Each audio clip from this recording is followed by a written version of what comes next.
Good evening, everyone. Welcome to our second 2026 budget public hearing for things.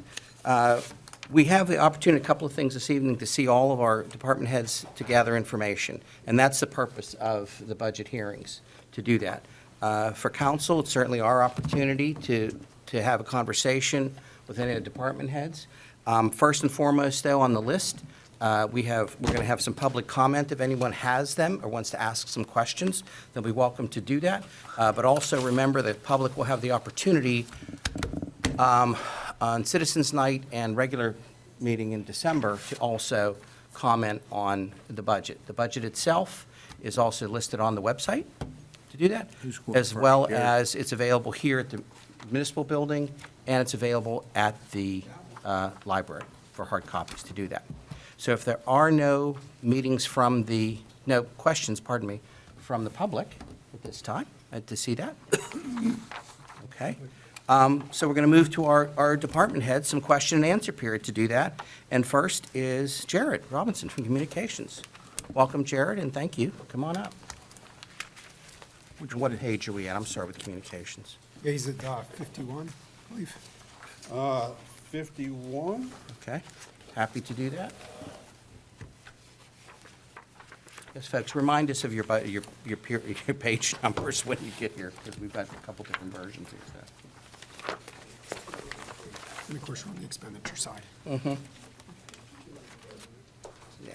It's the expenses here, and then do that as well. Our award-winning communications department, again, keeping up their I like that. good. Well, I do. We do. I think you would Congratulations honor again this year. Thank you. Yeah, appreciate it. And I appreciate the time here this evening to kind of speak to you all. I got a text from our mayor, and he was saying that he was sorry he couldn't be here because he only gets to see me at these types of things once a year. So he missed his one opportunity. Right, yeah, to that point, Jared, you brought up a good point to remind me that Dennis and the mayor are at the Christmas tree lighting this evening, too. So we have that going on with the Historical Society at the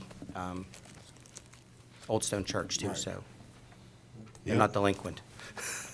All right. So yeah, again, thank you all for the opportunity to address you, talk about the budget for 2026. One of the things that I kind of like to do when I do these is always address the current year that we're in, just to solidify to you all that the budgets you approve for us year over year, that we're doing the prudent thing, and we're proceeding to do what we're supposed to do it as a department. So happy to be, as you kind of alluded to, be talking to you today with this year new title and new department, so that being communications. So with that change, Manager Graziani and myself were kind of aligned in some visions for some things that we wanted to do as a municipality, and so we were tasked with undertaking our communications, hence the name. So in 25, we kind of took on an increased role with things. We branched out and are doing some more with our municipal website, some with social media, which I will get to. We've taken on some internal documents and designs for some things like newsletters and such. We're getting to a place where we're kind of looking at our alert system, ways to be able to get quick notices, emergency messages out to our public. Just all in all, communications. We're kind of taking it all in, and we want to broaden and increase the scope with how we communicate with our residents. We kind of want to make it a two-way street. Communicate out and then listen to residents in the community at large for things that the way that we're communicating. And of course, with that, we didn't lessen or detract from the things that we've done previously with our video production and TV and things of that nature. So we've kept the level of that up. So with all of that, I expressed the need for, if we're going to do those things, I needed help, quite frankly. And so you all approved this time last year for us to hire a third full-time staff member, and we did that in May of this year.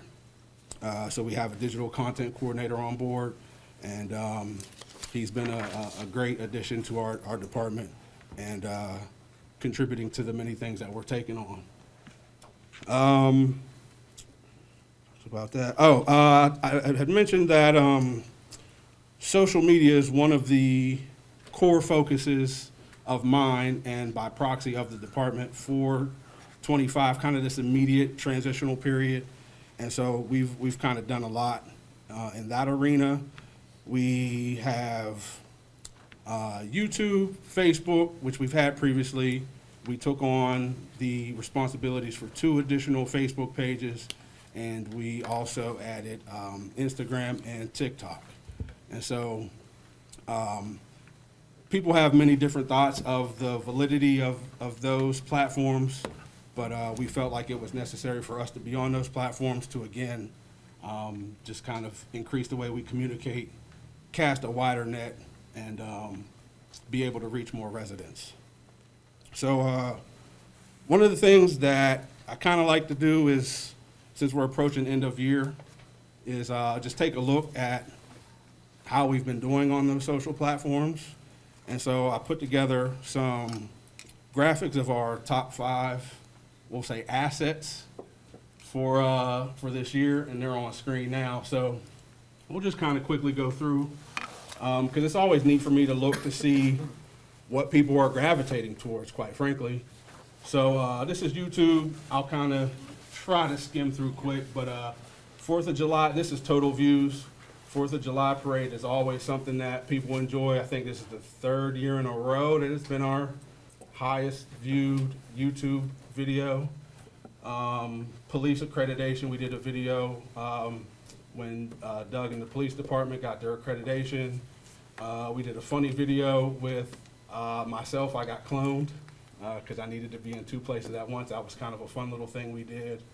2 others we did there. Senior Center, they had a craft project, and just recently we put out a video where the Public Works crew underwent some snowplow training to get ready for the winter season. So that was a video we did just a couple weeks ago, and it quickly elevated to one of our highest watched videos. So the next one, I think, is hours watched, which is a slightly different. It tracks how much time was spent watching each of these videos. So you can see it changes just a little bit. 4th of July parade at the top. And then a couple of meetings. So that's you all. People are watching you all and what you're all discussing, because those are all Citizens Night meetings. And then a Monroeville at Your Service, which we've talked about as a show. Alex and I kind of rebooted in that particular episode was when we toured the Public Works facility. So moving on to Facebook, you can see again the top 5 kind of changes. We did a video on the traffic signal outside of this building. That shot way up. People were very interested in what the heck's going on with the light outside. So that was Jamie's story, and we put that together, that video. Another Senior Center video, and again, another like notice type of a thing.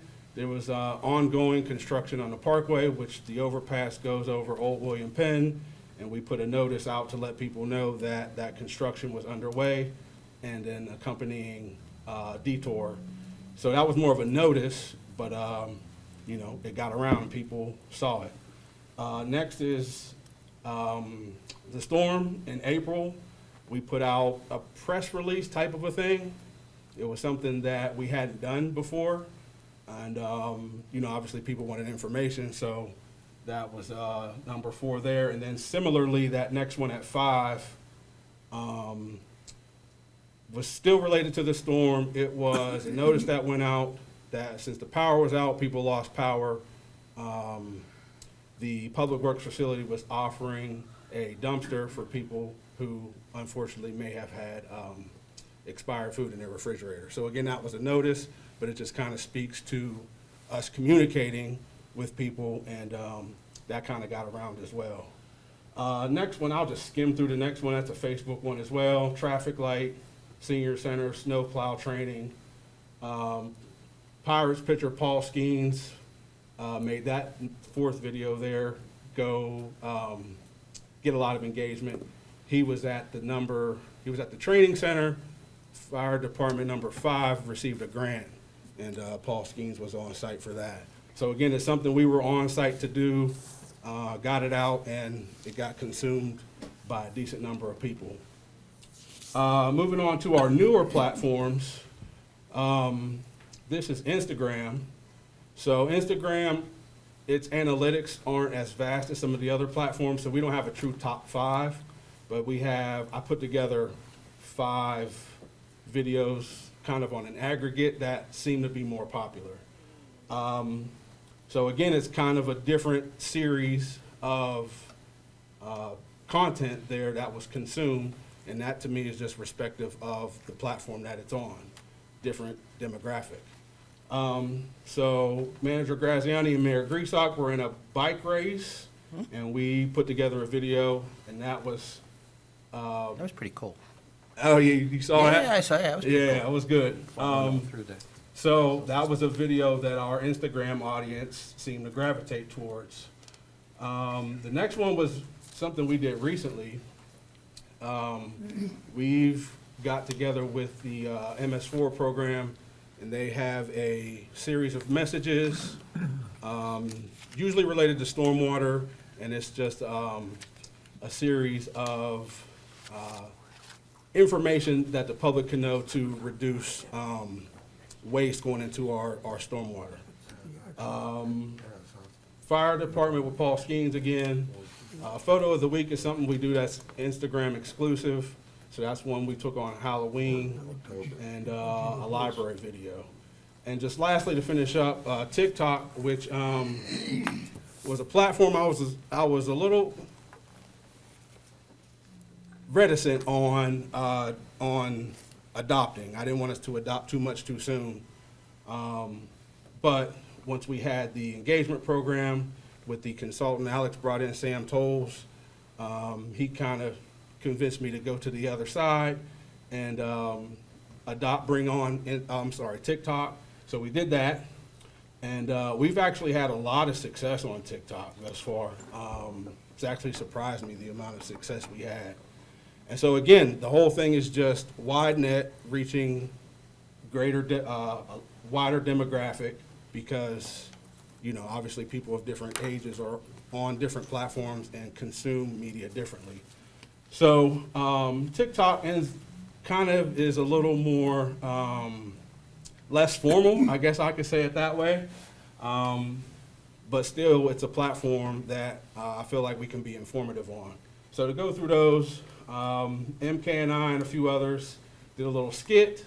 When Cypress was in here talking about the mall grant, we did a video to inform people about what was actually happening, because that created a lot of question, we'll say. So MK had some information, and we kind of did a little skit, little fun video, but with the purpose of getting information out. A library video about some unique items they offer, Trail of Treats promo, which was a parks and recreation program they did, snow plow training again, and National Night Out, which you're all familiar with that event is. So that's just kind of a rundown of how we've been progressing on our social media channels. I do want to express, I'm talking to you, but I'm talking to some of my colleagues as well at this point. We can only put out what we're aware of. So if we don't know about things, we can't put it out. And you see what happens when we do get a notice about some of these things.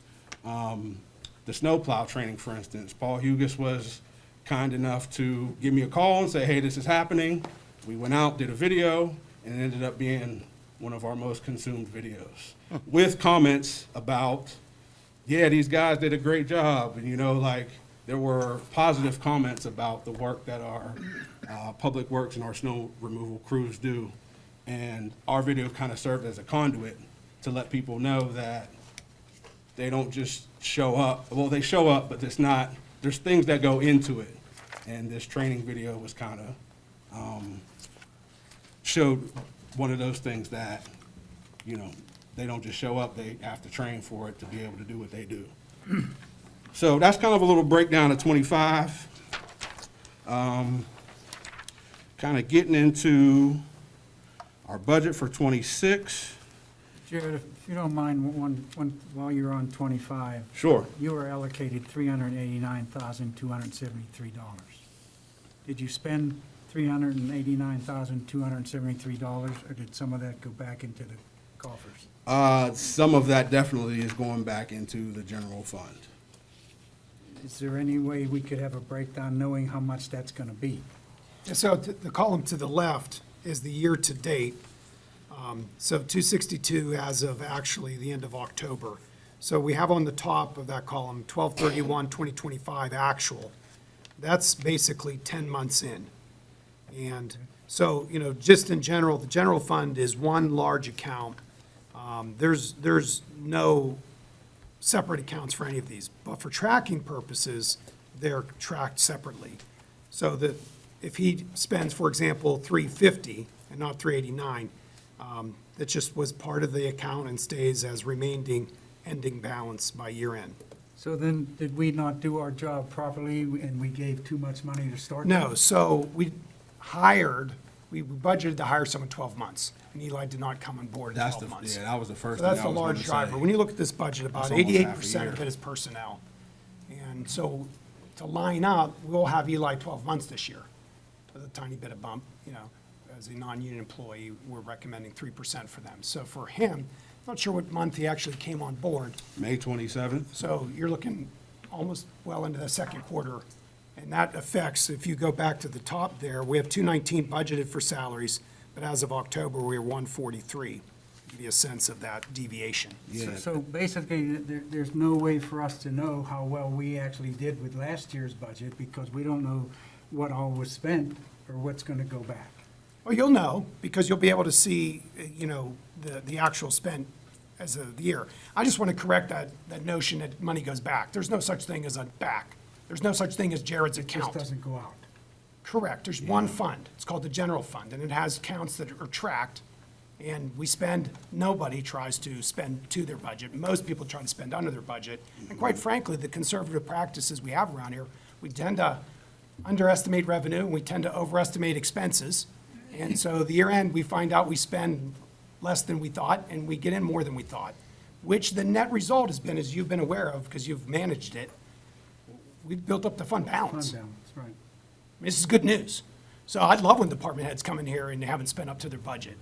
That's a performance thing, quite frankly, but the key is the body that was in his staff, which you have a small staff, didn't come in on Yeah, that's board. probably the big, I mean, that's half a year. That's probably the biggest reason why it was below. Yeah, Okay, thank you. yeah, for sure. And we went down a little bit on the 26 budget for the full-time salaries from what was budgeted in 25, which included 3 full-timers, but didn't happen most of the time. Correct. But what's Did it- important to note, and you can look at this budget, Yeah. it's increased by 80% since 2022, because communications is queen. Budget is king, communications is queen. It doesn't matter how good you do what you do, if you're not letting the people know, it's what have you done for me lately? And what he said, that last point was amazing, and I commend our public works director. He can only do what he knows what's going on. And he has a little bit of clairvoyance, a bit of omnipresence and omniscience, but not enough to know all that the departments are doing. And that includes the council. When you guys know of something or feel something needs to be mentioned to the residents, he's your guy. And the methodology of being on the TV channel and then these social media is lights out getting it. People are following those, and we're seeing results, and we just got into it. You know, a couple years from now, we're gonna be just commonplace. For sure. It's awesome work, but I'm glad we're spending this kind of money. Back in the Marshall Bond days, we used to print a newsletter, and we spent a good amount of money in there, and I'm all for going back there, because I believe there's a void in people's mailboxes. 20 years ago, they had Newsweek and Time and a daily newspaper. They have none of that but junk mail today. So if we send a high-quality newsletter out to people, combining our senior center, our board, our rec, and the library into one quality publication with all of what we're doing, People will be looking for that every month. They'll be cutting it out and posting it on their refrigerator, different things we got going on. But that's just a good example, I think, of good budgeting and strategic investments in what matters. Communications matters. So this, well, here's another question that's come up, the in Monroeville contribution for over the years. So in Monroeville was essentially, I don't want to say it's a free service, but it's based on some of the activities that are ongoing in Monroeville, but mostly on our information going there. But we don't, or haven't, I don't believe, contributed to anything that cost that shows up at your door. However, are we coordinating any additional communication to it? So we actually got some correspondence from them a few months back, and they wanted to do what they coined a partnership, which was for us to essentially purchase some real estate within that magazine. So we had bounced it around internally on if that was worth it for us to do, or if it was something we could take on in-house. But those talks have been ongoing. I mean, but it has not in the last few years spoken specifically to, hey, this event is going on at this time, or sometimes it shows in there some of the regular events that we were doing, like the community festival, but it doesn't show information from Parks and Recreation or, Right. yeah, this stuff too. So it's, it doesn't fill the void of a Monroeville specific piece. I mean, it has value, but it also is a commercial, document, which is why they want it. We're kind of the add-on to the advertisement. Right. To do that. We have purchased a convention center for $5.5 million. We have an organization that operates and runs that for us. It's called Visit Monroeville. I would like to see some video from there to show the community what we bought and what we're doing with it, if that's Yeah, all it's certainly possible. eligible. Understood, it is. We've made inroads in dialogue, communication back and forth with some of those folks. We've actually worked together on what will be the next iteration of the visitor's guide. We provided some language for them. We provided some digital material for them to be able to incorporate some of our messaging in that document. We have not done any, well, no, I shouldn't say we haven't done any video. we've done some. We've covered some of the events that happen over there, so I don't want to make it sound as if there isn't anything going on, but there's an opportunity to showcase some Right, and additional not things. necessarily just the building or what's going on there, but the people that are running it for us. And Understood. That we're, that we gave that responsibility to. Right. Yeah, sort of explaining how it all works, I guess, Yeah. right, Bob? Yeah. Yeah, that'd be a good idea to do. When I look at this budget, it seems like some of these numbers are just pulled out of the air. For instance, the actual for 2025, $262,000, budgeted $389,000, and this year it's $405,000. And I think all that does is expand the budget, and it's a false narrative, in So my again, opinion. the reason is when you staff a department as small as this, one body is significant. He had 2 full-time, he went to 3 full-time. We budgeted 12 months of 3 full-time. The actuality is we have 5 months where there is just 2. And then the remaining 7 or so where there's the whole 3. So that's the nuance. And Bob, because of the economy of the budget or the way numbers work, it looks to be a big deal. If the chief, for example, doesn't have a person for all 12 months, and it's a full-time equivalent position that we've budgeted for 12 months, you wouldn't notice it. Because he's got, 20 other people maybe in that unit. So it does stand out. You gotta look at the aggregate. This department is 0.97% of your $41 million budget. I'm not suggesting you do it this way, but if you were to allocate time by the percentage of the budget, this guy would have been down 10 minutes ago, and Hugus would be here till midnight. But why? Because protecting people and property is why we exist. And yes, there is a little bit of a mismatch there, but it's a small department. We have 170 employees. Yeah, but taxpayer money's taxpayer money, Alex. I don't care how you sugarcoat it.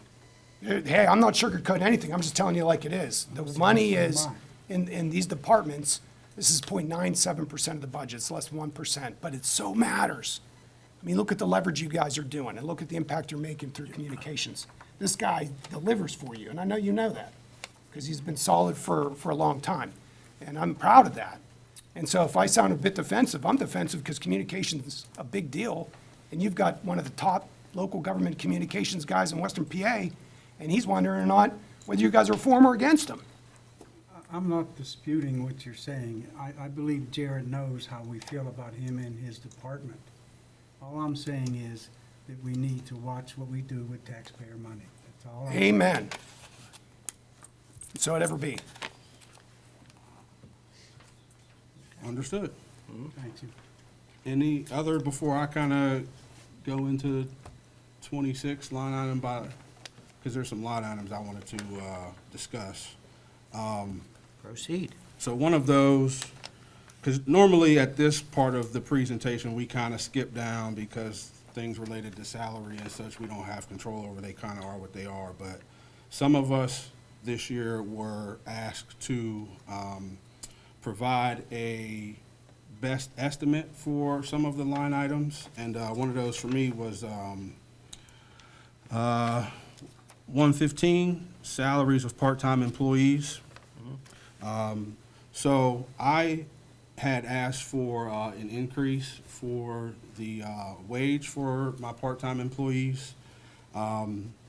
They are an integral part of what we do, but their actual hourly contribution isn't much, but their contributions to the department are greater, and I felt like they should be compensated as such. So when I say they don't work a lot, I mean, we're talking 4 days per month, 8 hours or so per month. I've kind of challenged some who have the ability and who are willing to do some things outside of this room, so to speak, outside of government meetings for us. And some of them have done that, but we're still talking about just a handful of hours split up among 5 people.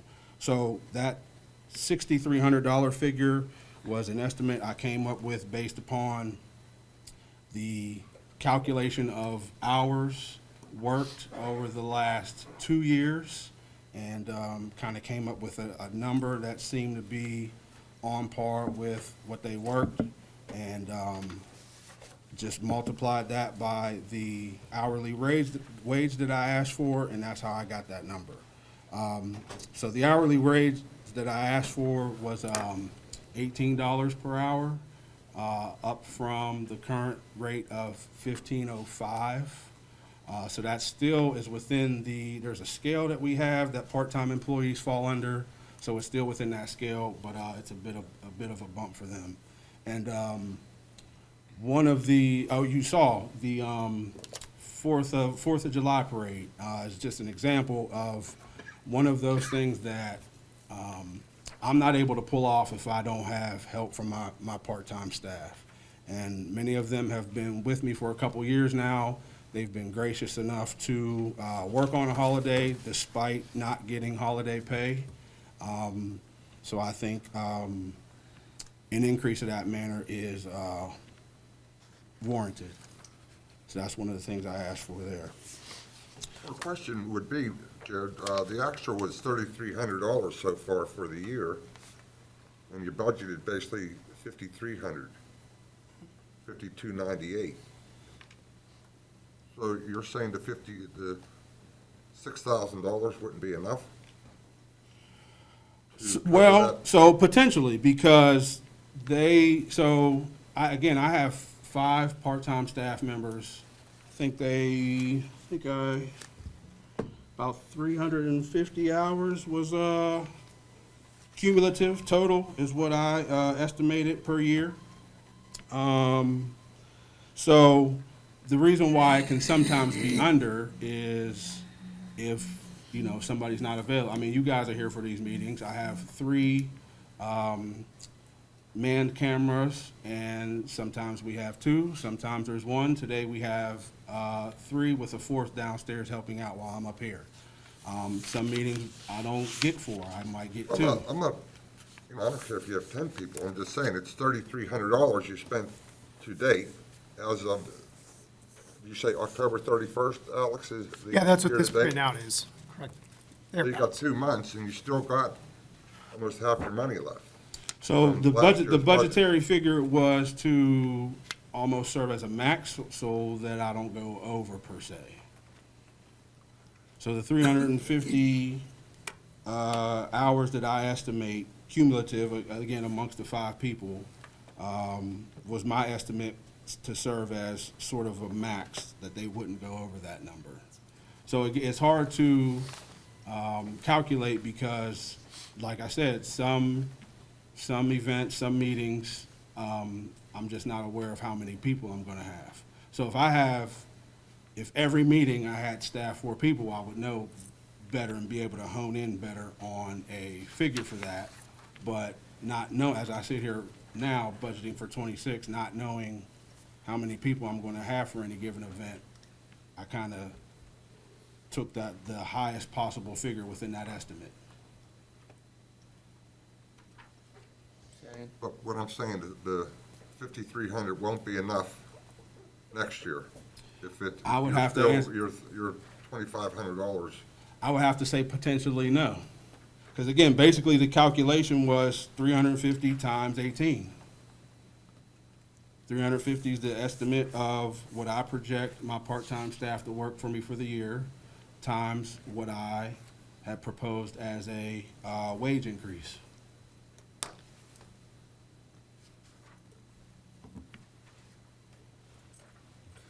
And Jared, you also mentioned you were calling on folks to do some other additional work outside of just camera work. Some of the folks as well, I mean, again, I look at the team that's here tonight, I know I've seen them both at other events that you weren't at Correct. this year, too, because they didn't cover it. We did the Heritage Day. Heritage Day and things as well, it's on place. But are you also expecting other work on the other media platforms that they may or may not be able to do that then would be billable hours? Yes. So that goes to what I said previously, where I've asked those who are willing and available to help with some of those additional events because, like I mentioned at the top, we're taking on more. And so to be able to sustain what I think is a level I want to be at, I'm seeking some of. So you got to the 6,300 based on the 350 available hours of time that you look forward to assign them. And then do we maybe at the end of the year, let us know how many hours you've also assigned this year for that group to see where we're going with it. I don't know, maybe that might be another piece Yeah, of it. 350 Because the 350 hours is the 6,300 number. That was my estimate based upon the last 2 years of tracking their hours. But at $15 an hour. Correct. Yeah, so at least you're paying them now what we pay summer help. Right. Yeah, which is, on the part-time scale. I noticed that earlier. Is that enough, Mike, or Yep. do you have some more questions for it? or- Yep. Yeah, so I mean, I see that. Well, there's a salary increase. Yeah, Put it slightly. that way. Yeah, that- If that's what we're gonna agree on, there's Yeah, yeah. $3 an hour more. Yeah, that's what Well, the that's why that 6,300 number's comes up to, yeah. Okay. Yeah.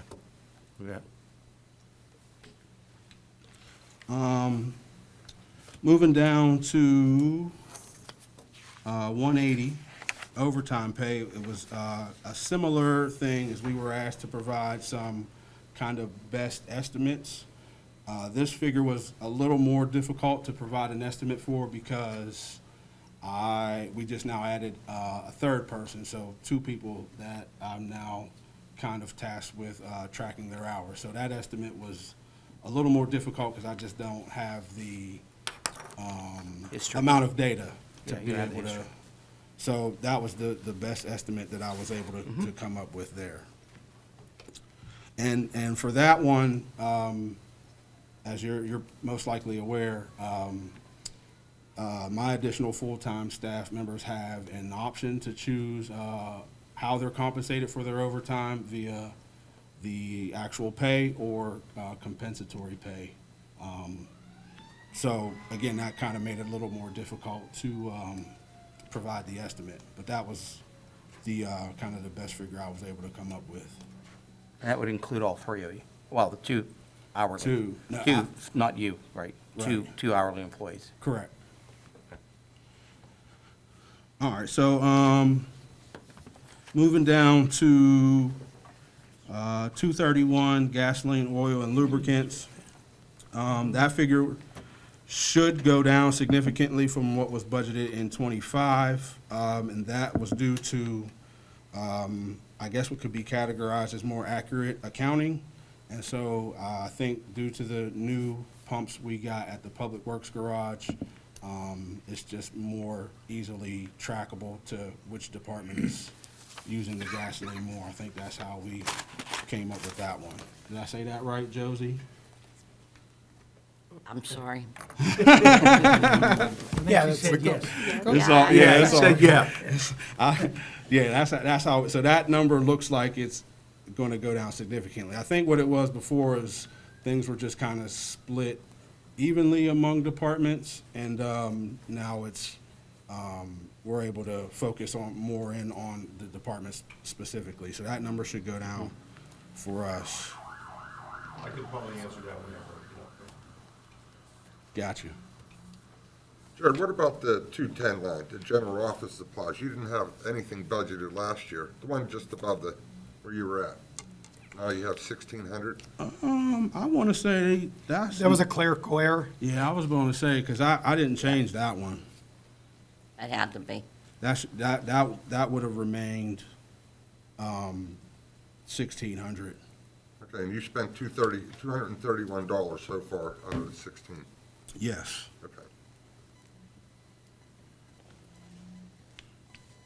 Our next question will be on the 247, video and photo equipment, Yes. and then drop down to 740, just equipment. It seems like you're using the equipment, the 740 budget line. You know, you had 9,000 budgeted last year and this year, spent 72, but got the video and photo equipment, you only spent 1,300. Correct. So that's due And you're still to, at 10,000. so that's due to, the video and photo equipment is a line item that was renamed a couple of years ago. It was a line item that was like radio and communication equipment or something like that. And I had noted during my meetings with, I want to say it was Manager Graziani. It might have been Manager Little, but regardless, we have meetings with the finance director and the manager. And so I had explained that I didn't necessarily like the naming of that line item because it didn't make sense to how we spent money in my department. So I had that line renamed for us to video and photo equipment. And so how that compares to the equipment line is, what I try to do is anything that's specifically related to those two categories, video or photo, those expenditures come from that one, and kind of anything else that's deemed equipment comes out of equipment. The equipment one is a line item that we have across the board, I believe, for all departments. Not really, it depends on your department. I mean, in your If you're certain talking about the department. equipment that is the one you have 9,000 budgeted for, that would, I personally in my department don't have an equipment line. It would be more like your department, Paul's departments that would have that type of line item, where you're gonna be purchasing equipment that's not capitalized, Right. so. So for us, I'll give you an example. For us, we got a new video editing PC this year. And so that went under equipment because to me that wasn't deemed video or photo. And the reason why that line item was projected where it was is I have older cameras, field cameras, and, you know, if those were to fail in any way, that it was budgeted there to be able to get new ones essentially. So anything related to video and photo specific, that's equipment, goes there. And then kind of all other equipment goes into the general equipment category, the 740. Well, you still got 8,600 left in your video and photo equipment for the next 2 months out of the 10,000? Yeah, so I didn't need to spend it, so I didn't spend it. Okay.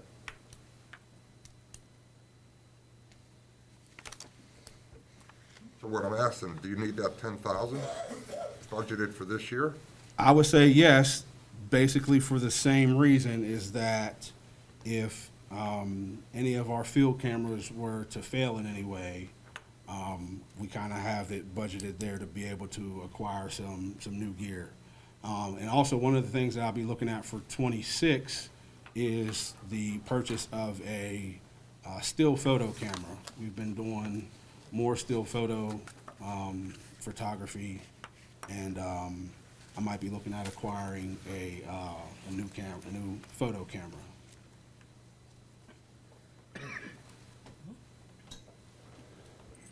Gents, anything else? There's just a couple more where I had proposed some increases. I just kind of wanted to go over those. 328 wearing apparel, $300 increase there. That's just basically to accommodate us bringing on a new employee who will be outfitted with branded wearing apparel. 331 traveling expenses, $300 increase there, just kind of to accommodate increased expenses across the board related to travel. Dues and memberships, requested a $1,050 increase there. The reason being for that one is I would like to join another organization that I feel like can provide us with some resources as we venture further into this arena of communications. That organization is referred to as NATOA, National Association of Telecommunicators, Officers, and I forget the A. Yeah. Forget that last And the other A. thing, and the other one, yeah. Forget that last A. Association. There we go. That's it. Good Association. guess, Joe, thank you. Association. And, yeah, basically, I just feel like they could potentially, I've spoken to some industry colleagues and things of that nature, and I think that that organization might be able to provide us with a benefit and some resources, like I said, to be able to kind of do what we're venturing into a little better. Because you have access, I don't know if everybody, the public always knows, when you do your programming, you always have access to other, lack of a better term, municipal, local government, TV programming and information, things that you can use and broadcast free of charge without copyright Correct. issues. And, Right. you know, I mean, it's, you don't have to pay Netflix, you know, you're Right. really using all of that, like, how do you fix your VCR? You know, I mean, that was, one of us, I saw that one. What's a VCR? Yeah, exactly. No, I'm joking. I'm joking. I'm old enough. I'm aware of what a VCR is. Yeah, but I mean, it's another organization similar to that then that can help us provide programming. Yeah, so they focus more, so the telecommunications is kind of the key there, because we did join the NIOA, National, what's that one? National Information Officers Association. We did join that one last year. It was significantly cheaper, but the telecommunications portion of this NATOA is one that I think might greatly help us. And again, that's just from kind of speaking to counterparts and so forth. But that telecommunications part, I think will really, hopefully, will really help us. Just kind of, again, talking to people, skimming their website and knowing some services that they provide, I think that it'll help us. Because they have a focus on media and content creation and video and Yeah. There you have it. yeah, I think they can potentially be beneficial to what we're trying to do.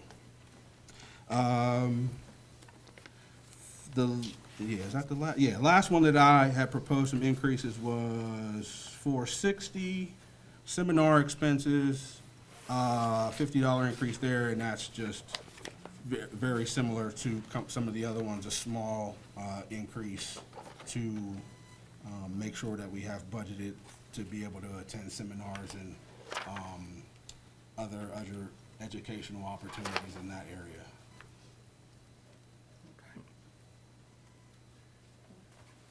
Anything else? Not for me. Questions for Jared? Anyone else? Self-explanatory. Mr. Crut, anything else? Okay.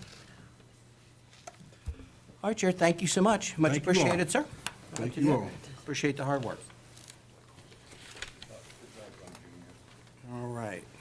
What was that?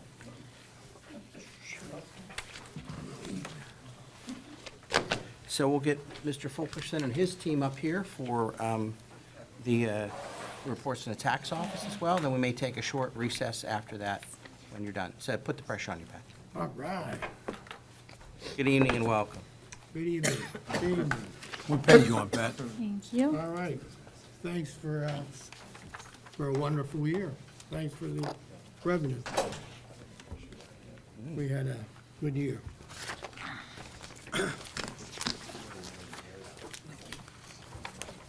All right. We ready? Yes, sir. It's page 2 and page 6. Page 6 is disbursements and page 2 is revenue. And before I start this revenue side, I put a disclaimer. Disclaimer is that we presented revenue and the manager redid it. But I hope we make them, that's all that matters to me. That's just basically what we just passed out, like the yellow column was what we presented, and then the gray was what was adjusted, so He, just so we, he raised them about 10% from the prior year, which, if everything goes right, it should be. But if it doesn't go right, because there's so many unknown factors that is presented to Monroeville for the mall, for the other things at the mall, like the hotel. There's so many other things out there that I'm not aware of. And we were a little bit more conservative than the manager, and I hope we So all it's make his- it. It's his budget then, right? That, on that part. Okay. Got But it. we also did something that isn't in the budget, I was surprised, is the business license and the mercantile's license. We raised them from $25 to $50. And why we did that is that back in 2003 was the last time we raised it. It's like the penny.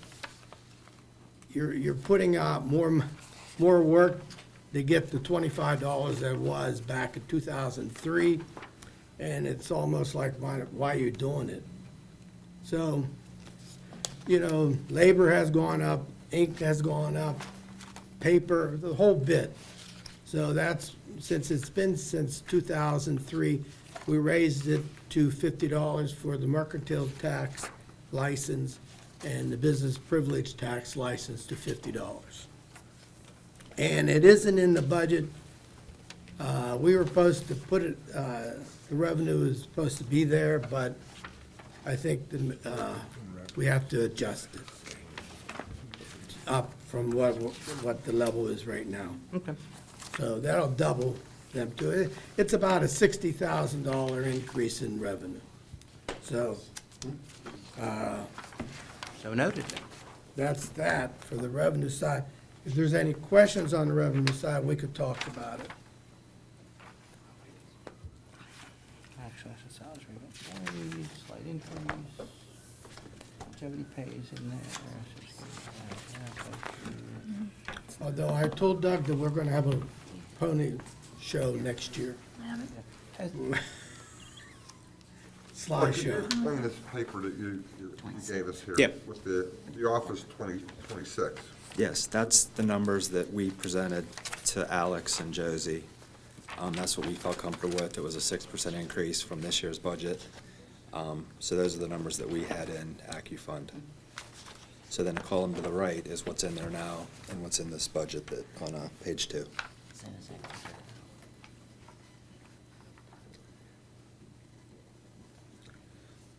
For revenue. Right. This is on the revenue side of the house. And you can, and what I'm flagging is the mercantile license and the business privilege license, and you could double that. That's right, which is which line? So that would be, what's this, 400, 321, 400 is the mercantile license. It's listed as 15,500. Where are we on revenue? Page 2 Two something or another, of right? 31. 231? No, 2 of, 2 of 31. Two, on the revenues. Are these negatives in the parentheses? No, that's the way the software prints it Oh, out. okay. But they're, yeah, they're positive numbers. It's just, Normally that means negative. it does. Not an You're right. accounting way.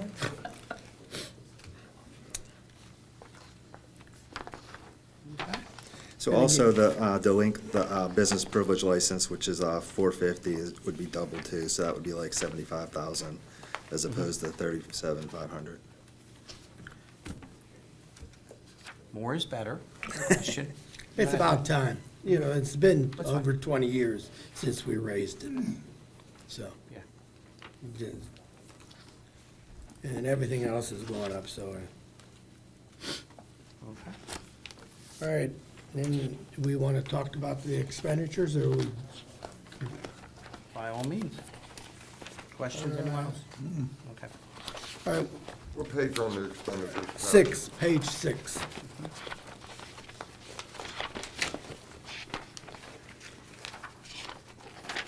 And what I want to do is adjust the legal services from 15 to back to 30,000, because if we're going to be aggressive and we're going to go downtown to to get our money from people, then we have to have legal services. And if we don't, because we increased our business privilege and the mercantile. So, yeah, a couple years ago, we increased this line to 30,000 because after COVID, everything was backed up in the courts. So we assumed that all that back jam would go downtown. Obviously, when you go downtown, you got to pay Mr. Ratcher, you got to be down there for however long. We haven't go down to the county yet. Now, in March of '26 is our first one in 5 years. So hopefully first of many. So that line right there is going to get Well, ate up a what I'm lot. looking at, the actual was $8,263 for this year till the end of October. Right. Right.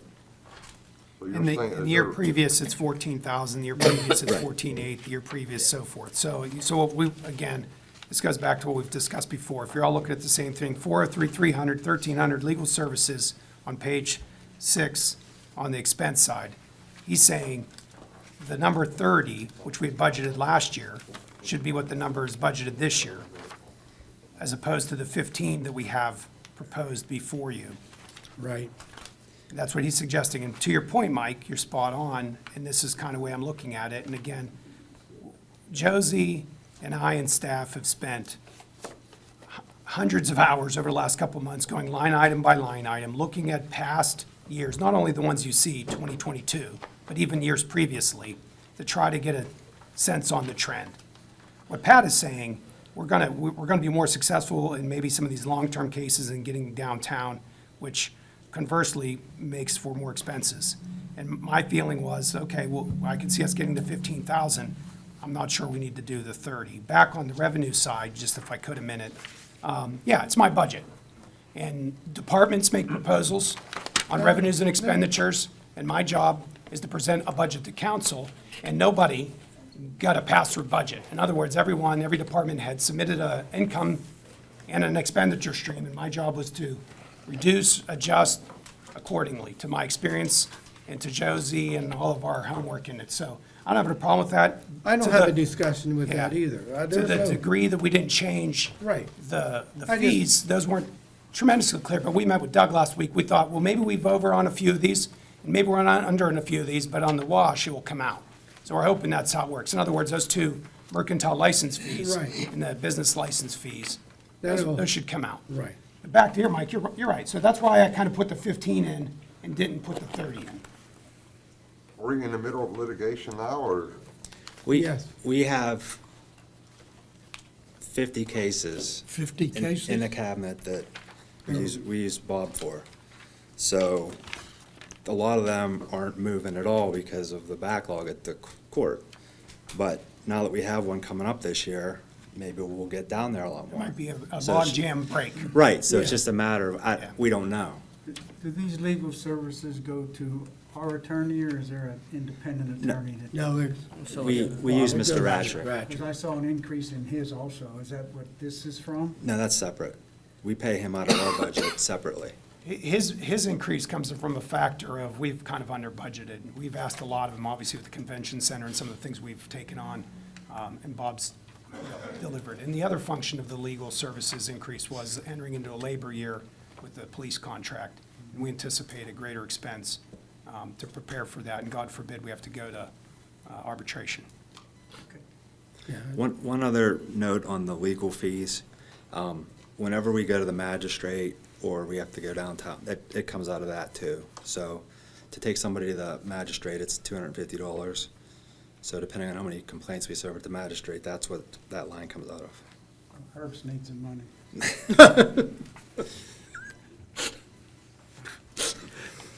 The tragedy of public government. Yeah, right, it as well. All right, gentlemen, other information to present here? Questions for the rest of the council? No. The second page of that handout I gave you guys, every year businesses close. This is just some of the ones that I've heard over the last couple months that aren't going to be here next year. Just the bottom line is that's 90,000 in revenue that we won't receive in 2026 because these businesses closed. Now, obviously, some businesses will open up to hopefully overcompensate for that. That's just a ballpark figure of lost revenue. Just as out of curiosity for next year, not a requirement, possibly a mid-year scoreboard, how we're doing, maybe next year? I Okay. mean, you frequently, you always, we include in the regular monthly reports, we Yeah. see your revenues and this place too, but even a separate one to see how we're doing. Because again, you know, our piece of that is always, because the mercantile tax is always good, and everybody here is always trying to find someone else. I think that's a good idea because of the uncertainty that is out in Monroeville. I think it's a good idea See to where come we're back going. in June or July and, Put the scoreboard down, and And this see is where what we we're thought at. projected that left normally revenue, and how we're doing coming back in. Yeah, that's We- probably good because the business tax month is April, so by the time we process all that, at the end of June, we probably have a good idea of where we're at for I the mean, year. and we've approved a number of new folks this year that we've Yeah. seen as they come into their activity too as well, so. you know, that's the other thing too. We were gonna start a process with engineering. So when engineering gets a Permit. they're not marking off that they come down to the tax department, and we're not aware of it. So we were hoping, I was talking to the manager, we were hoping that we can get a form, that everybody marks off what they have done. For example, if you've gone down to the tax department and the register that you have a new business, You know what, Pat, there is on the website some information, a to-do list, and Paul can speak to it as Yeah. well, when somebody comes back in getting permitting and stuff too. There's usually an available to-do list, so. yeah, but we want you to check off. We want to come physically, when they go upstairs, to come downstairs and tell us that they're opening up a new business. we'll- Most municipalities do that. We'll see, it sounds like it's something electronically can get done, I Well, think, but I'm just rolling around my head. again, Okay. but just giving you a suggestion. That's all.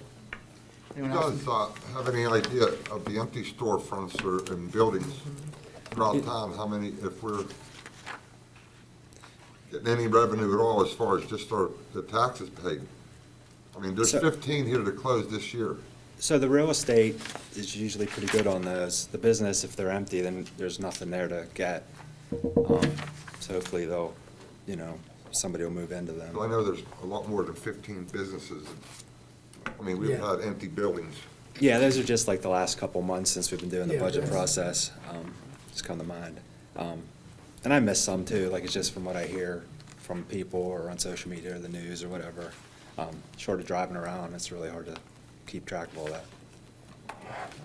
Thanks. All right, Thank you, everybody. thank you. Folks, and we're at 2, and trying to keep to my earlier, a 5-minute break if we can, do that, and then out of session, then we'll come back in. I think I get the gavel, right? Sharon?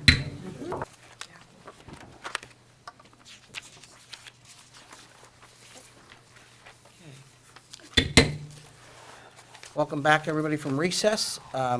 Just a little bit of housekeeping before we get started, too, just to mention for the record who's in attendance at our hearings this evening, too.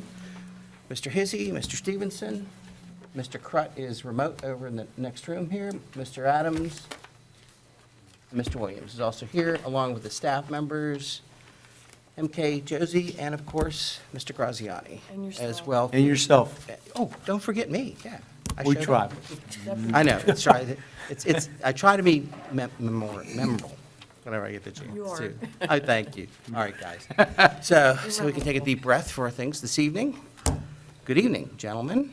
Good evening. Our folks from our Special Projects and Insurance, how we to do that as well. Okay, we're on page 12. Human Resources.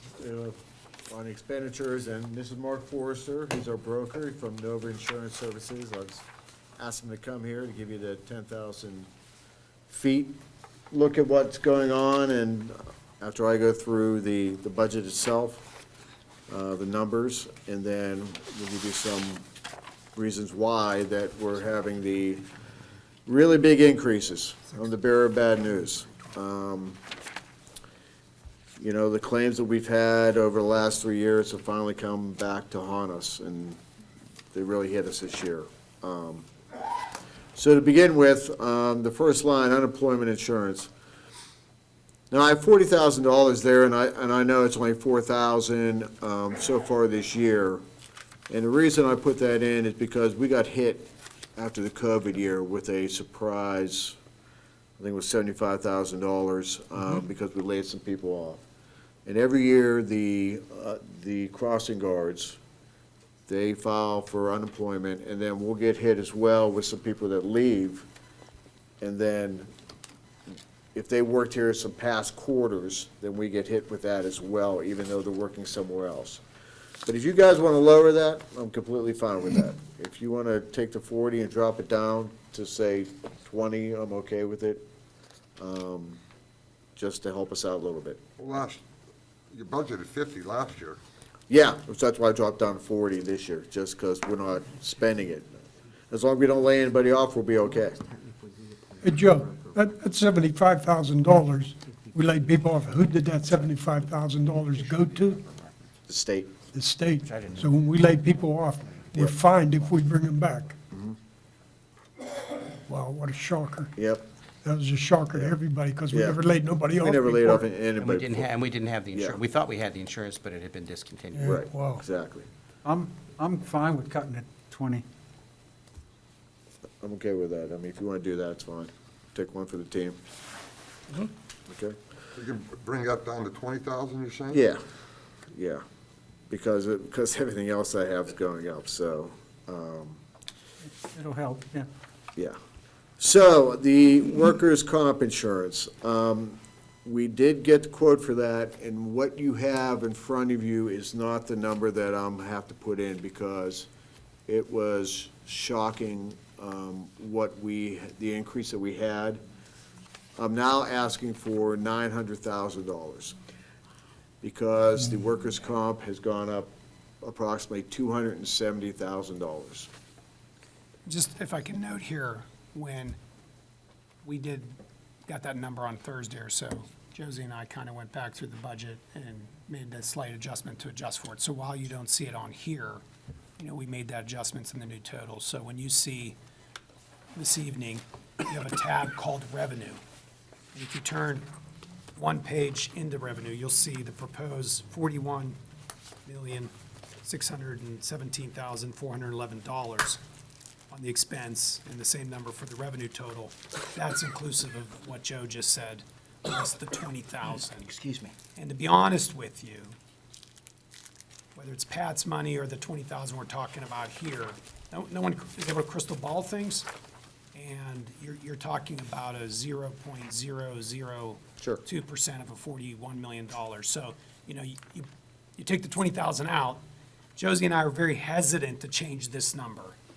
because this number is the one advertised, this is the one that's on agendas, this is the one that, you'll be looking at next Monday. So, if we keep tweaking and tweaking and tweaking, yeah, we can 20 here, 20 there, and next thing you know, where's it landing? We want to land it for you. So we did adjust that number. This number is reflective in there. That's what we're here for, to tweak. Yeah, so I'm just trying to get you to understand the context. Okay, but Yeah. it sounded like that's not what we're here for. No, what I wanted you to understand was the numbers you had in front of you tonight was reflective of that number. So before you got kind of far ahead of what that number looks like, we already anticipated. Okay, So I have no problem cutting 20,000. I actually wish Joe would have said that to me a week ago when we were doing these kinds of things, but it wasn't. That's what we're doing. We're here Yeah. to go through the budget. Exactly. And either add or subtract. Yeah, but what as he's we saying, go, and and what then I'm finalize a just budget reiterating next is, month. when you look at going from 000 to 50 to 40, it's a bit of like, we're not crystal ball, and we're not exactly sure how that hit is gonna be from the claims that this community historically never had. 500. That's one issue, but it's an issue for everything that we're doing. It's Yeah. not just for that. Exactly. Hey, Joe, the basic numbers for workman compensation, is it 15% of your payroll? Is it up from that? I don't think it goes by that, because the way the work comp work is it goes by your payroll and the mod, and Mark can explain the mod, that our mod has gone way up, so if you want to explain, Mark. As time as any. We are at the mercy of, it's called the PCRB, Pennsylvania Compensation Rating Bureau, and they each year analyze the claims that you've had and produce a number called an experience modification. No employer in Pennsylvania is immune from that. Everyone abides by the same strict laws that Pennsylvania imposes. So since there have been a large number of workers' comp claims, large dollar amounts and large number of claims, that finally came in and hit your experience modification, and that number has now increased to 1.463. So, and that's a rolling number, and they take a snapshot of it every year around this time. They take a snapshot and then produce this number, and then the insurance company takes a look at that and decides whether or not they want to insure you. This year, as you can imagine, was a much more difficult year negotiating with the insurance company to renew the policy. This cannot be taken for granted. Encove has been a quality insurance company, and the relationship has been a very good one, and in no small part to management, Joe and Alex, meeting quarterly with the insurance company. They see that these are unique claims that have occurred, and they are willing to take a risk again this year, but of course, they would like the higher premium, most of that driven by the state PCRB, if that makes sense. Your payroll also increased 15%, but that's going to happen. But we're in this zone now. You have high risk. You have police and fire. Our heroes risk their lives every day, and things happen in what they do. That's the way it is, and it's been a nice run without large claims, but now, when it rains, it pours. Not just you, but that's just the way it is. And we're going to have to live with this experience modification. We're going to do everything we can, and you do everything you can to prevent these claims from happening. You have a safety committee, and I'm kind of going off presentation here, but you have a safety committee that you've had since 1994, since the beginning when Pennsylvania offered a discount for a safety committee. It meets every month for the last, 31 years, and I calculated it's probably saved the municipality over $1 million. So you do a lot of things right. If you didn't do these things right, the insurance company would have said, we're done. We are not renewing your policy.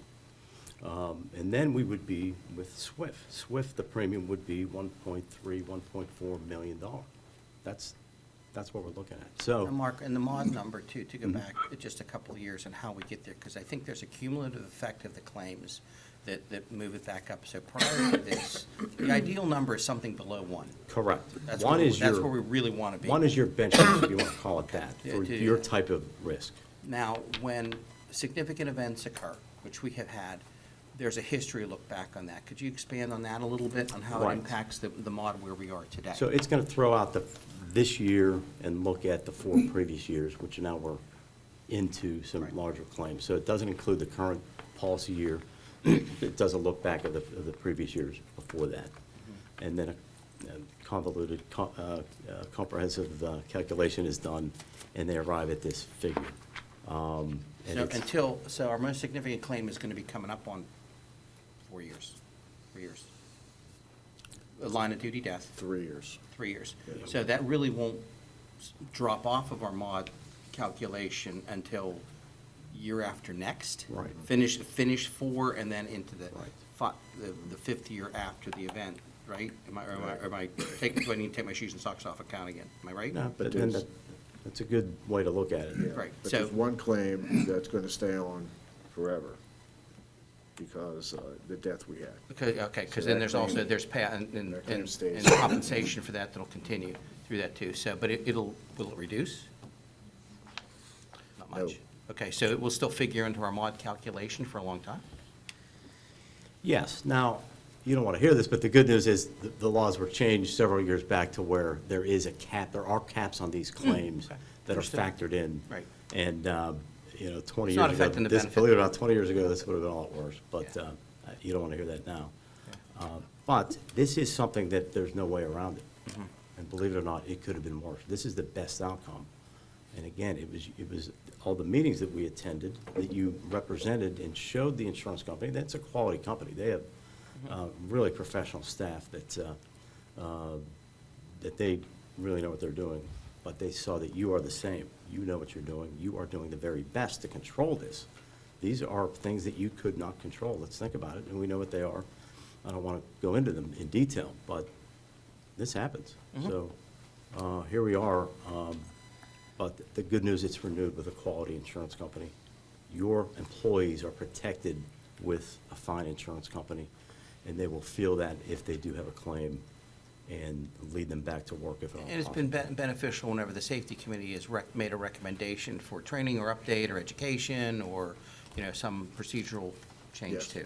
Absolutely. And Yeah, that- we go over every accident, we go over every injury, and we say, is there anything we could have done differently so this doesn't happen again?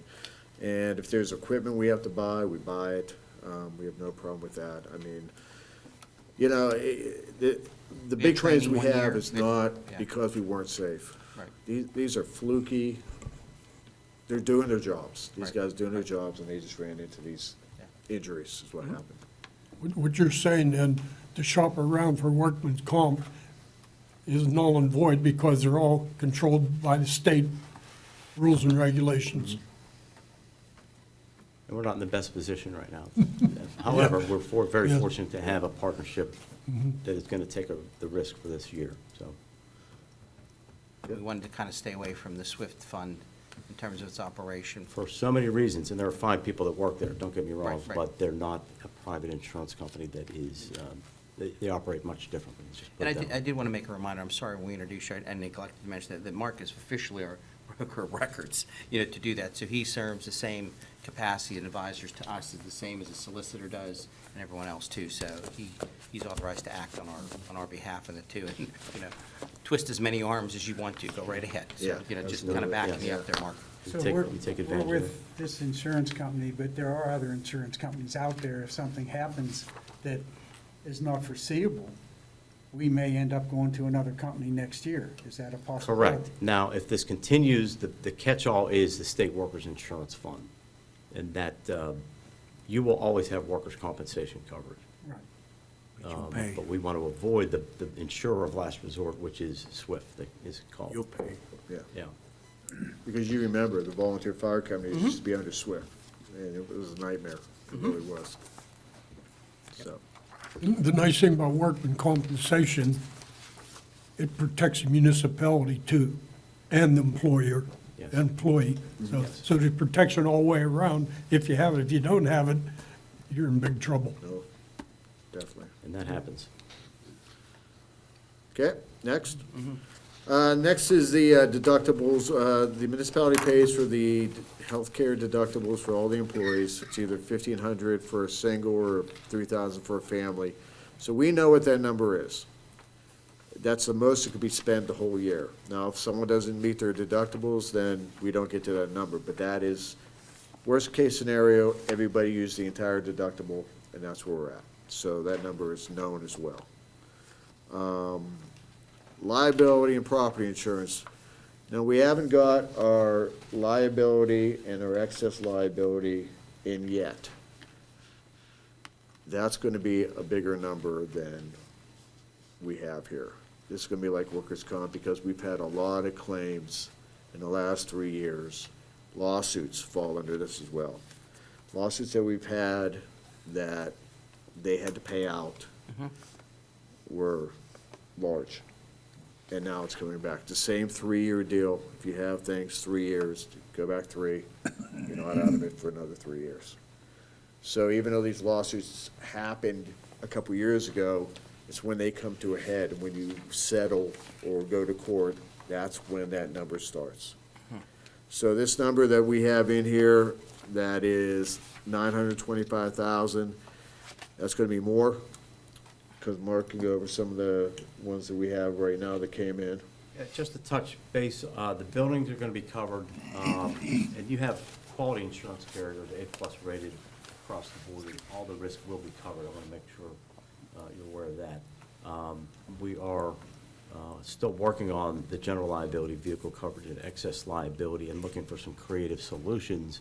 And I should have that next week for Alex and Joe, and I'll go through that with them at that time.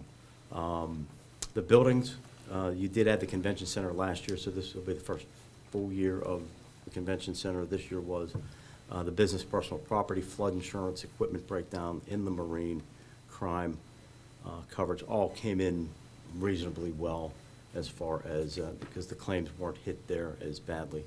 The public officials liability came in almost the same as last year. Law enforcement liability also did, that you're protecting the police on the law enforcement liability end. And we did, of course, review with the carrier of the accreditation that was secured, and all the work that went into that. And then we also included the K-9 operation that you have now. Special coverage, which there's a separate page just for special coverage, which will touch base on the broad strokes of that. You'll see that that came in pretty close, and that's with Travelers Insurance Company. We were led to believe that the accreditation and that kind of thing would lower some of the numbers. Is that a true fact? Whether it be lowered, it certainly helped in keeping costs in line. So nationally, you're seeing large increases in law enforcement liability coverage. You're seeing it across the board. We know the events that have occurred in the last several years, and that's driven up these prices dramatically. But we were in a good position to go discuss with the underwriter because of the accreditation that you did, and Chief gave us the certificates and all the background on it, and that definitely helped. So it staved off increases, which, if you want to look at it that way, yes, it did. So Yeah, it was. on all the applications, it asks Yeah. whether you're accredited or not. So we can check that box, and it helps. You know, from the beginning of the year, all these insurance carriers said inflation too. They were all warning us that inflation was gonna raise the prices no matter what. And, you know, it's 5 or 6% from almost everything. We did get numbers for or a good number for the VFIS, for the volunteer fire. That's coming in at and that's the property and liability for all the fire departments, the vehicles, the whole thing. And that's coming in at like $229,000, $230,000. We don't get those numbers till much later, but that's it, I think. Yeah, it's like estimate. 5 or General 6% liability, increase, errors and it's not bad. omissions and stuff Right. like that. I mean, it's like anything else, like even medical insurance, all that goes up 5, 10% 5, every year. 6%. And it's If you're no lucky, different, yeah. and it's never gonna change. It's sad but true. If you're lucky. On the fire department end, the cost of fire truck replacement cost has gone way up, way up. Even if you can get a truck, and to insure those is much higher. Ambulances and fire trucks. But we have a really quality carrier there, I'll talk about at the end, but a very solid carrier that does just volunteer fire departments. Some of you are familiar with VFIS. They're gonna raise their deductibles nationally. They were very low, and I've informed the fire chiefs that there'll be a tick up in the deductibles, nothing major. But on that end of it. So that's the coverages that you have, and we'll round out next week with the final figures. if I may.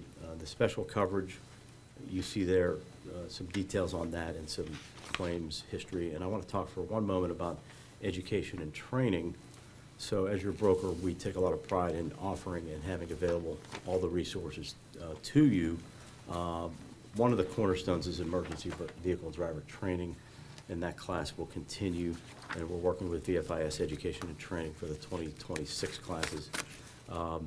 Risk management and liability seminars, we're working closely with your insurance company counsel, Marshall Dennehy, on a liability seminar with the goal of minimizing liability claims. And if any of you know the people there, they're high-quality people. So working on a seminar early 2026.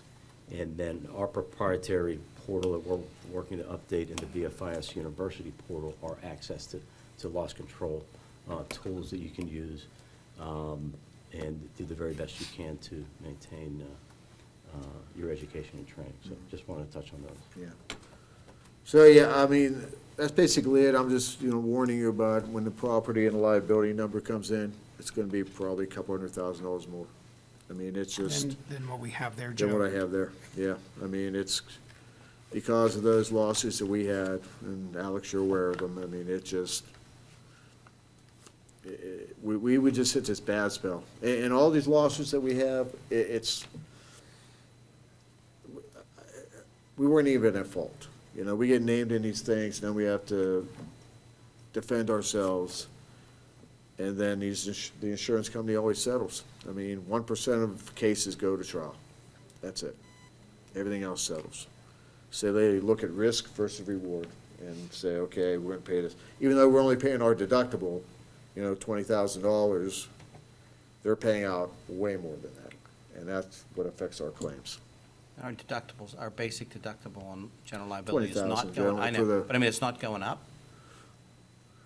No, I mean, We are looking at all the options. Yeah, so if it was I'll like, have- well, I mean. Maybe. Because, You gotta bring it, if it went up to and there will be some 25 or options. 30 if that would reduce any. yeah, like the vehicles, we have $5,000 deductibles. There was a lot of claims we had this year where the amount to fix the vehicle was like $5,200 or $5,500, and I just said, we're not even turning it in. We'll just pay it ourselves, because Catches in the long run. one less, like you would do if you didn't want to put a claim in for yourself. It's the same kind of deal. So, but Mark's looking into some options on that, too. That's great. Any questions, More anybody? questions, guys? Sorry about the bad news.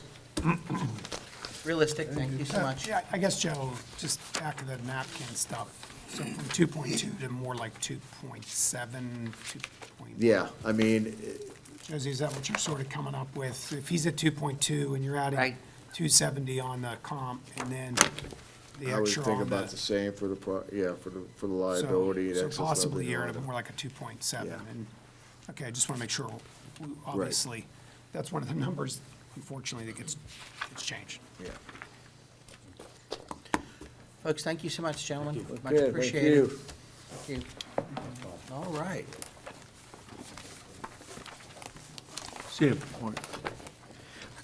Let's talk happy things. And that means recreation and parks. Yeah, Paul, what's your page number? So we're on pages 38, 39, and 40 for expenses. I'll just pass this out very quickly. Great, 39. Good guy, thank you. Yeah, I'll take one back.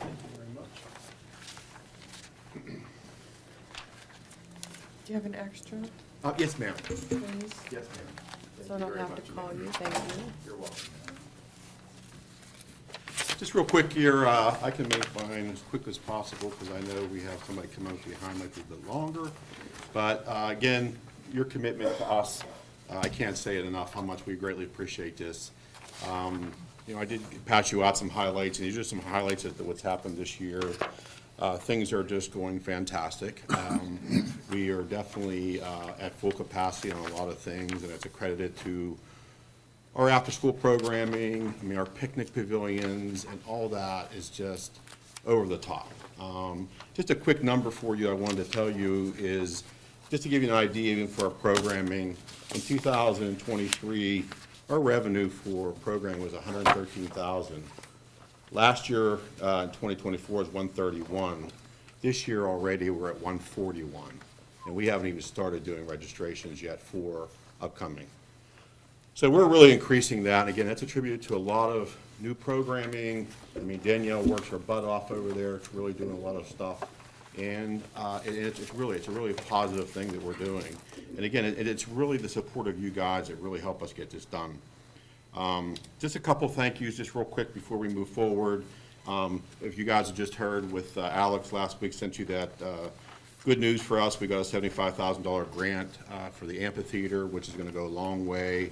We do have some money in the CIP, but this will help offset the cost. And thank you to MK, Dana, in our department for also helping. And that's a really positive thing. We have a few other ones out there. We're hoping they'll kick in. Now that everything's kind of settled with the state and the government, maybe we'll see something.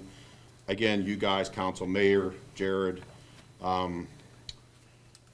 public works staff. I mean, Paul, he thinks I'm always, joking with him. We joke a lot, but what they do for us is just over the top, and I cannot do it without them. And they continue to just impress. And I know Paul's going to talk about two projects that one recently completed, another one that's upcoming. But without these guys, they're just top notch, and I greatly appreciate them. I just wanted to publicly say, Mr. Stevens, I know you're leaving, but I appreciate you for everything. And being on our Park Advisory Board, it means a lot to us. And you're very supportive, and from my standpoint, and we're going to miss you. So, but thank you. Thank you, Paul. And I want to say something about Nick, but Nick's not here, and I'll do that another day, so. He's going to the library. Huh? Nothing. Okay. Again, page 38 is our first one, 4,500, that's expenses. I've highlighted a few things here. Unfortunately, the salaries, it did go down. We projected 290 for this year. We did go down to 215, and the reason why is we didn't get a chance this year to hire another person. I still would love to do that, if it permits, but right now, the way it is, we're going to try and do it through some different avenues with part-time, full-time, part-time person. But again, if it permits, we definitely would look down the line to potentially hire a full-time person, because we can use it, you know what I mean? So, if you look to, is just so you know, one of the things we do is put out that quarterly magazine. We are reducing it down to 3 magazines this year instead of 4. We're going to combine the winter and spring because they're so close together. So you'll see a decrease there from $12,000 to $10,000, a decrease of $2,000. And in our printing costs, you'll see we're going from $53,000 down to $40,000 of savings there. If you look over our overall budget, we reduced that budget from 505 to 442, which is about $67,000 we reduced. Again, that does have to do with the fact that we're not going to hire another person. If you guys can see yourself to do that, I'd appreciate it, but I get it. Questions on that? 4,600, basically, it really did stay the same. Nothing changes there. We were at 58,000. We did increase it to 46,000 this year. And the reason being that is I think Joe is trying to anticipate leaving in the next few years. And what we're going to start doing is, since we do most of the legwork for this, Joe does a lot of the donations and stuff, we're just going to move it into our department, so in future years, it'll fall underneath us. So that's what we've put the 10,000 in there, just to anticipate the future of the Sedlak Cleanup Day and where it's at now and where it's going to be. So that's really, it's just a small thing. I think it's going to transition from Joe's budget into ours. With regards to 4,700, as you can see, I pretty much stayed the exact same, reduced it by about $1,000. And again, that's on page 40. Not many changes here. Again, some increases, some decreases to make this work the best we can. So we listened well, and I think what I'm proud most is that over the years, we've really been able to nail down our revenue in our expenses. And they're pretty close from a projection standpoint, because I know this ends October 31st, but I feel like we will hit our marks as far as definitely on revenue or above it. And with regard to expenses, hey, if we don't need it, we're not gonna expend it. And we hope to throw that back into the coffers. So, if anybody else, it's simple, it's easy for us. Any questions or thoughts with that? Job well done. No, I appreciate it. It means a lot, and again, it means a lot for what you guys have done for me, and I appreciate that. One last thing I do want to bring up here, I'm going to give you something. Jared doesn't have a copy of this because I really just want you guys to have it. And it's in regards to, and I'm sure Mr. Hizzy can jump in on this too. We need to look at real quickly with regards to next year and 75th anniversary. I know Mr. Poach has had some thoughts and feelings, and I might not have enough, might fall short here. No, I didn't. This is just an idea, a thought. When we met with Dennis Biondo and Mr. Hizzy and our group with regards to the July 4th weekend, we thought that this would be a great opportunity to potentially do something. As the parade committee, we've decided we can only do so much. We are going to handle the parade once again. We're really going to try to attract more businesses, more bands, and we're going to try to do a lot. Councilman Poach also threw out some ideas and stuff like that. And what we did in our department is just kind of threw you a little bit of a schedule, just something that we were thinking of. It doesn't need to be this. But we thought it was a pretty good schedule. Just so you know, that on the 3rd was either that group, which came in last year, which was tremendous. We're going to try and get them back. We really didn't get a chance to promote them because we didn't know they were coming till the last minute. On the 4th, obviously the parade in the morning, the idea was that there is already a barbecue rib fest being held, that we would stay away from that and not hold anything else so that we're not overlapping that. And obviously the fireworks in the evening. Sunday, the 5th, we are thinking of a community day. And this is just our thoughts. Nomad, actually the gentleman to the left there is actually a Monroeville guy, so we thought it was a great fit for him if he can do it. And if we did another one at later, A Street Rocks, if nobody knows it, it is our biggest group that shows up. I mean, the people, it's 1,000 people, and that's a credit to Mike Philosophy, who's a Pitcairn and Monroeville guy, I believe. Yes, he is. And a great So, left-handed pitcher in his again, this was, the reason I bring this forth to you is, I don't know if anybody has thought about the budget. Paul, to look at that, first of all, thank you in the 4th of July piece. Again, we had talked about to do that, and I sort of asked around. It wasn't really, people didn't think it was a great idea. It's how do we get people, Right. To do things on the 4th of July, because everybody else has other plans to do that. Rib Fest is going to be there. They've got a great plan for moving inside to do that. So, I mean, kudos to the 4th of July committee, Joe at TEL, and as everyone that's gone to that to come up with, that sounds like a great weekend, a good start for that, and it'll get people, in the band fest of the people that are in the Correct. parade. They're having something along with Band Fest, along with the So Rip Fest, too. from a budgetary standpoint, we're really not like breaking the bank outside of what we normally do with the fireworks expense that's in there. Correct, which we already have covered through the July 4th committee. We have that expense. One of the things that would impact this, and this is something we probably need to have a communication with, is Monroeville Foundation. Monroeville Foundation usually does their community day in June. Right. This might be something where, and again, there are some sponsorships available there with AHN and Dr. Rubino. They provide some funds for that and some other. We also talked about potentially a car cruise. It's Car on here cruise always too. cracks them in, man. We were fortunate last year, we did get a pretty nice sponsorship from Cochrane last year, which was really nice. So I'd like to fold those all in with the community day and not necessarily have the one in June. But again, that's the leisure of you guys, what you guys think, what we would want to do. But what I don't think we anticipated is what would a budget number to be to put in, whether it's in the council's budget or additional funding in our special events. Monroe, the Parks and Rec's 4,600. I Well, apologize for throwing it at you, if we're projecting additional revenue, I would look at that too. But then there's always been that little, which you put in for the 4th of July, the overtime for Public Works, police, I mean, that's already considered. It's the time for the parade.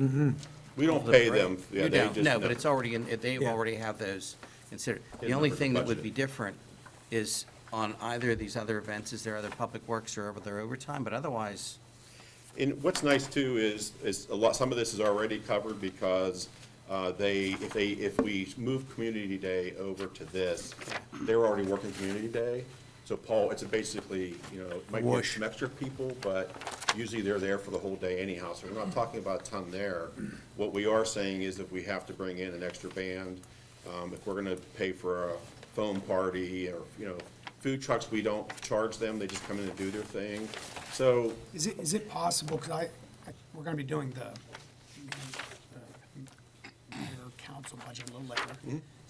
Could you get these guys, maybe tomorrow morning, you and I could get them a number? Yes, I don't sir. know if your committee has yes, sir. developed one, so we could get a number in front of council to say, it's a one-year thing, we don't expect to have a 75th anniversary, we're at a 250th US anniversary.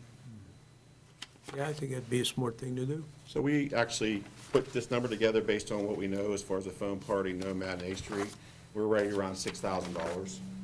That would be our increase if we wanted to do, because here's the thing is, one of these bands are already built into our budget. You're saying all you need is an additional 6,000? If we're gonna do just, if not, we wanna expand that to, we did talk about some different things during the week and going to a different park. I just feel like this is more in line with just. it was a great idea, and I've talked it with Sure. over some of the folks, but again, we've got so many things going on with it, Correct. and the 4th of July, the reality is probably, you probably guys hit the nail on the head here, too. It gives us a little bit more on the weekend. We didn't do the 28th Infantry, Right. fast here, notified them too, so they really aren't, And they're actually will be free. right, they're not expensive. Right, National but if Park. we don't get them, they don't come back, we would have to find somebody. So again, I would say the maximum would be $10,000. That'd be the max that we would do over and above what we already do. Does anybody- So again, just to throw that number at you, when you meet up with Alex, you guys can make that decision. You feel I think comfortable? that's a good number. I think it's a good number too, right, Joe? I think? Yeah, I believe so after talking to everybody. Thoughts, Yeah. gentlemen? Bill? Oh, Paul? okay. But they'll come under our, Yeah, I'm fine with that, and I think you guys have done such a great job. There's gonna be an attractiveness to this for some private sector sponsors. Yeah. So that's the other side of it. If, you've had track record of approving those, likely next year there'll be maybe some more generous folk because so much more is going on. And the last thing I'll bring up is that Alex had sent something to myself and Joey, and I think, I can't recall, about the potential of recognizing our lost people here in Monroeville, or the different people that we've lost. If you see in different communities, they have pictures of past people that have passed away in the wars and stuff like that. That's something that I think would be a tremendous idea to tie in with this. We had this conversation a couple of years ago, So, right? yeah, so what we did try to do this is we try to do it on Route 22. Right. Or on the boulevard here, and we really got a lot of pushback with the county because of allowing things like that. There were certain standards and height and all that. We really couldn't do it. I'm proposing, the idea would be to, which I think would go a long way, is we have enough poles in the park, community park. I think they would serve a purpose in there. Because of all the people, but I think the community park, we have that nice line of where we can do it, where people are coming in, and I think they'll be more visible. I don't think they'll take the abuse if you're on 22 because of all the debris that comes through there, they get filthy. Again, that's just my thought. I'd like to look into this further and get some pricing and stuff, and Because with your permission, it was a contribution to us, not the other way around. There was a company that come out of New Yeah. York that Tim worked with, and they were gonna do a lot of the legwork with sponsorships and stuff like that. But again, I'd like to get some pricing and bring this back to you. I just wanted to ask you if that was okay. Are you gonna do the pricing for dual on a pole? Correct, yes, yeah. So either dual or single, whatever one makes the most sense. Exactly right, yeah. I think the community park would be a nice place to have it. It's, Great park. it would really would. I think they would last longer up there, so. That's all I have. Questions, anything else for? I have a quick question, because we were talking about the 4th of July, and we give, as a council, $5,000 to American Legion Post 820 Memorial Day. for their parade. Yeah. And I've heard numerous people say that their parade is really bad. So I don't know if we're giving $5,000 for a good cause anymore. I really don't. I think that we should look into it. And I'm a member of that post, but I just don't see the benefit that we're getting as a council by spending $5,000 and having people come up and say, that was really bad. So it's just food for thought, and it has to do with parades, and that's why I threw it up. So, Okay, Okay. thank you very much. Yes. All right. Thanks, Paul. Well, guys, we'll make it. We've got a nice, entertaining story yet. Another short presentation coming up. are we done? Let's go home. Guys, We done, leave- Joe? why We're do you- done. We're done. Welcome, Mr. Hugus and company. Good evening, gentlemen. To so, because as always, one of Here we the go, the paperwork. better presentations and more in-depth presentations. about 11 by 17, so you can. So we can see them. So we can see it. Thank Do you have an extra for me? you, thank you, thank you, thank you. Absolutely. Thank you. I just don't want to have to ask when I'm here. Thank you. We know we- You need it now. I said for you, but you. Oh, boy, you could have hit the plotter for a couple of us. You know, put it on the, yeah.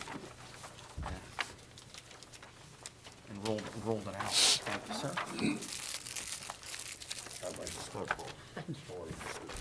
This takes longer than your speech, huh? No. Not doing too bad. Everybody still good for another All short? right, sounds good. Did you say out by 11?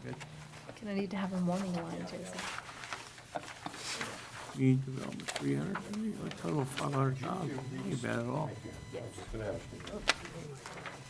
she's been doing that. 5,000. Oh, that's the difference. Yeah.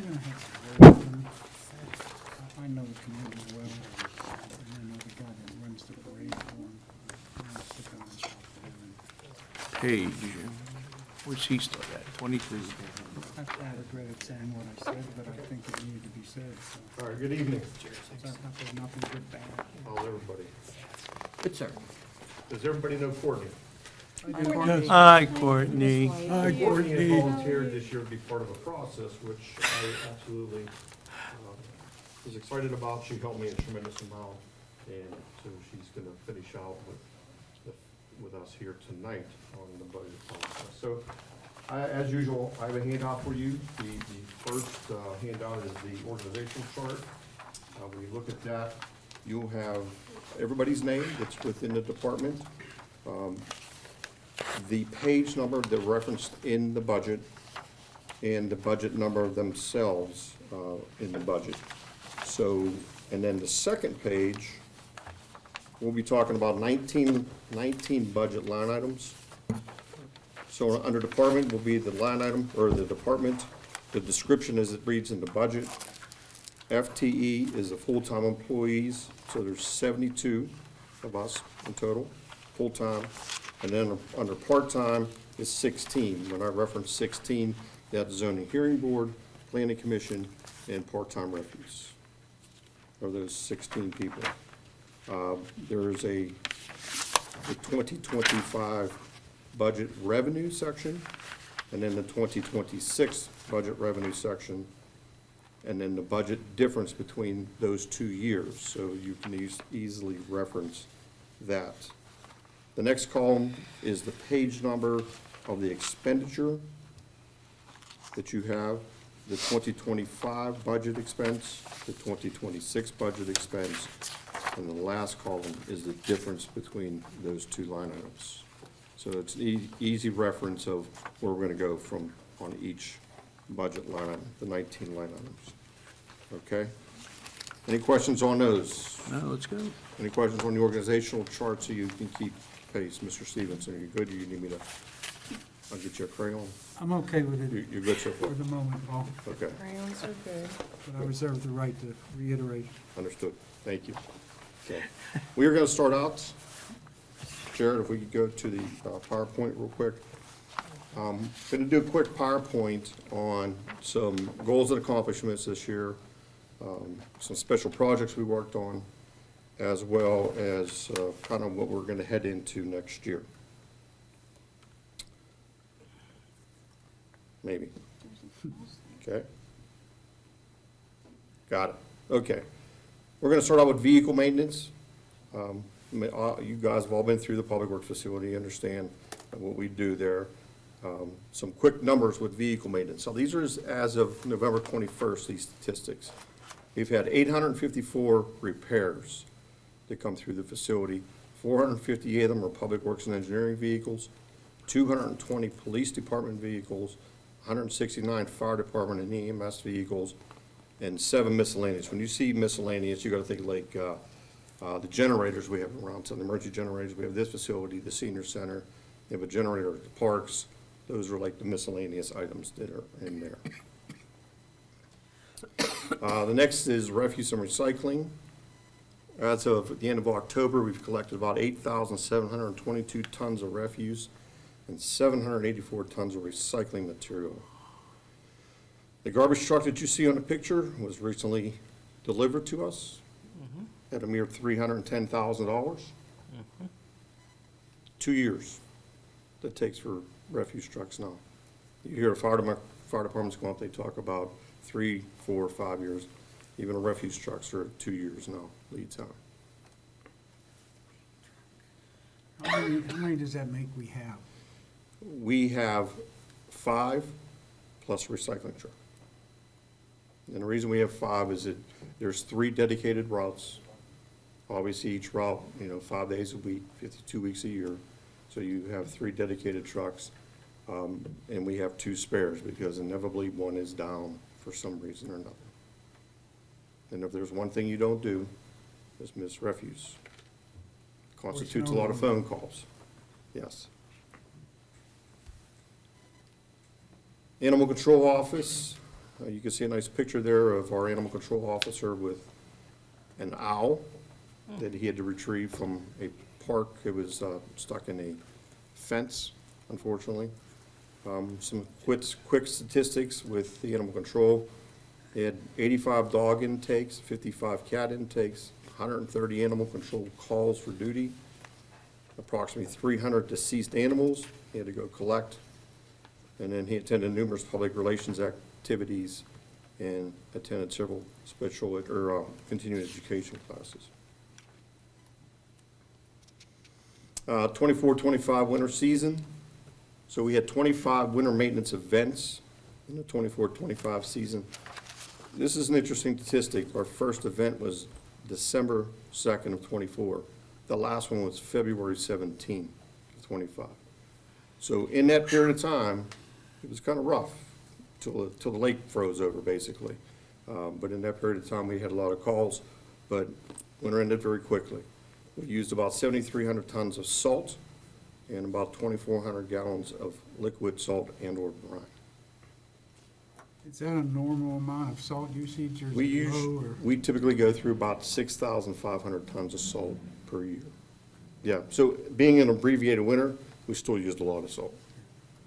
We had a lot of nuisance, I call them nuisance snows, 2-3 inch snows. They use as much salt, but, they're a pain.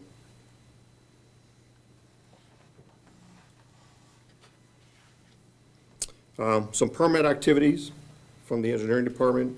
Issued 1,425 building permits. This is as of November 24th. Issued 417 zoning permits, 1,495 property maintenance violation notices. That, to me, is a staggering number. That many property maintenance violations that were sent out this year. It's an uptick. It's a statistic that I don't like at all, How many was rectified without going to court? Actually, not a low percentage that actually go to court. Okay, thank you. Most of them are rectified. The problem is that, in the past, you were chasing single-family homes.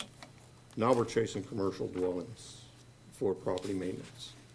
And that's, again, that's a statistic I don't particularly care to see.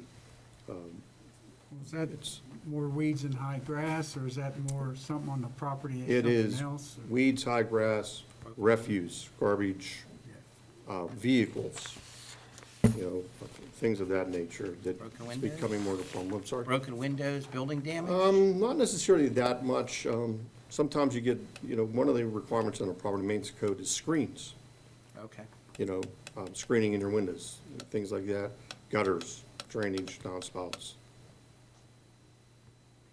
427 grass cuttings, and when I say that, that means that you go to notice, cut your grass. You didn't cut your grass, we have to send somebody to cut your grass. Again, that's another statistic that I don't particularly care to see. Residential and commercial. And then you lien the property. Courtney? Yeah, I send out the monthly invoices for them to try to get the money back. And then the beginning of the year, if we don't get the money back, then I'll send out the lien letters, and if they still don't pay it, then they go to a lien ratcheter. Back to what we talked about with Bob's pay. Those are not in this budget, but then they go to the legal services he provides. Correct. We're actually cutting homeowners' properties? Oh, absolutely. Oh, yeah. Absolutely. Or we used to just cut like abandoned properties. We do have, it's called the auto cut list. Those are properties that, every year we cut them. They're abandoned properties that nobody maintains, and we go ahead and we cut those properties every year. But there is a lot of people, we've had instances where people were in their house, and our third-party contractor will come and cut the grass, and then we Our charge them. contractor will come cut their grass. Yes. Out of the Yes. clear blue. Well, no, they give notice. We have sent notice to them and said, you have X amount of days to cut your grass. If you're not, we're gonna send somebody, and they do. What's the requirements for a letter to be sent? 8 inches? 8 inches. Believe me, they're not out there with a ruler. If they see grass that needs cut, it's a foot, if not more. They're not out there, nitpicking at things. Then again, the residents are our best inspectors. They're diming out their neighbor. They're calling up, hey, that grass is getting long. And again, we go through the process, we try to recoup the money. Courtney and I were just talking about today, typically, you usually get about 75% of the money recuperated out of that. Not always, but we try to. There's a lot of communities that don't do that, but I think from an appearance standpoint, it makes it look better. Will you lien those properties? If they don't pay, Okay. like I says, Courtney sends out an invoice every month, then at the end of the year, another notice, and if you don't, then it'll be liened. That's what happens a lot, is people don't want their properties liened, especially if there's a lending institution involved. 'Cause Well, is don't that you- part of you- the you initial send it letter to- to let you them send it to know? the lending institution also? Yeah, it gets sent to the physical address, the tax address, and anything that's vacant and abandoned, they get Is that notified. warning on the initial letter, like if we have to come cut this, there eventually will be a lien if this won't be paid, or? So what happens is, whenever they send a letter, they use the Allegheny County website to use the addresses that are given. And it's a premise address, and then if there's a lending institution involved. Because there's not always that. Well, this needs done due to the fact that there could be rodent infestation and other animals in there and all that kind of stuff. Absolutely. To protect the neighbors. Oh, yeah, I know. I'd cut it myself I in know. the neighbor's yard, but Yeah. I'm just saying, if the lien was warned at the first letter, maybe they would pay Well, monthly, actually, or- the first letter, they're threatened with a fine. But by the time you get to the magistrate's level, it may be 4 to 6 weeks. So we go ahead and take action before that.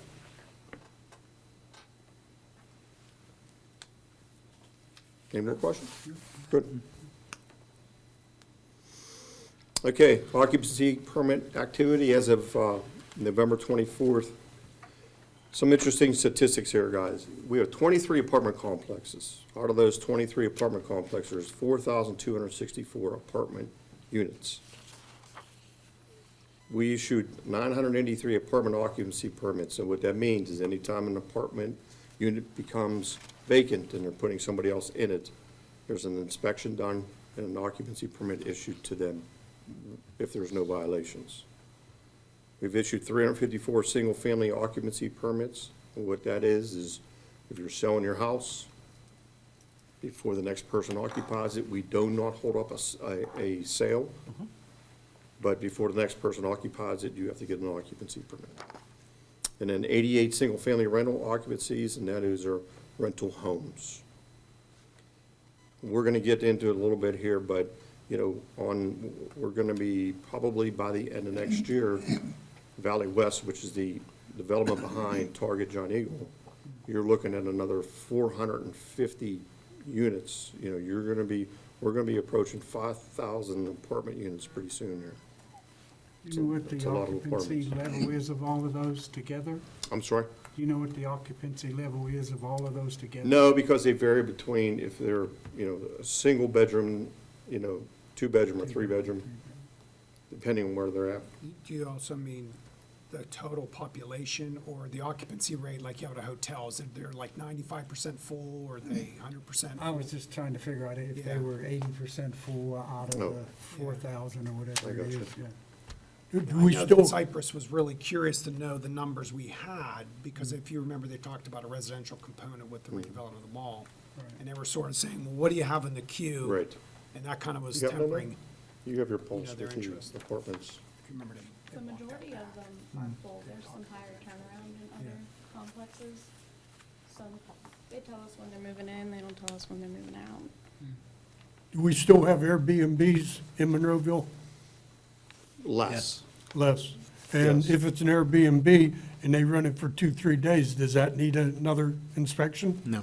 No, and we try to, when we find out if they're Airbnbs, they get a zoning enforcement letter because they're not permitted in certain zoning districts. There was a rash of them in the very beginning when the Airbnb became very popular. And again, the residents are our best inspectors. Oh, yeah. They were calling us and, hey, there's an Airbnb. You send a zoning enforcement letter. Sometimes it takes a little bit of time before they realize that they can't do that.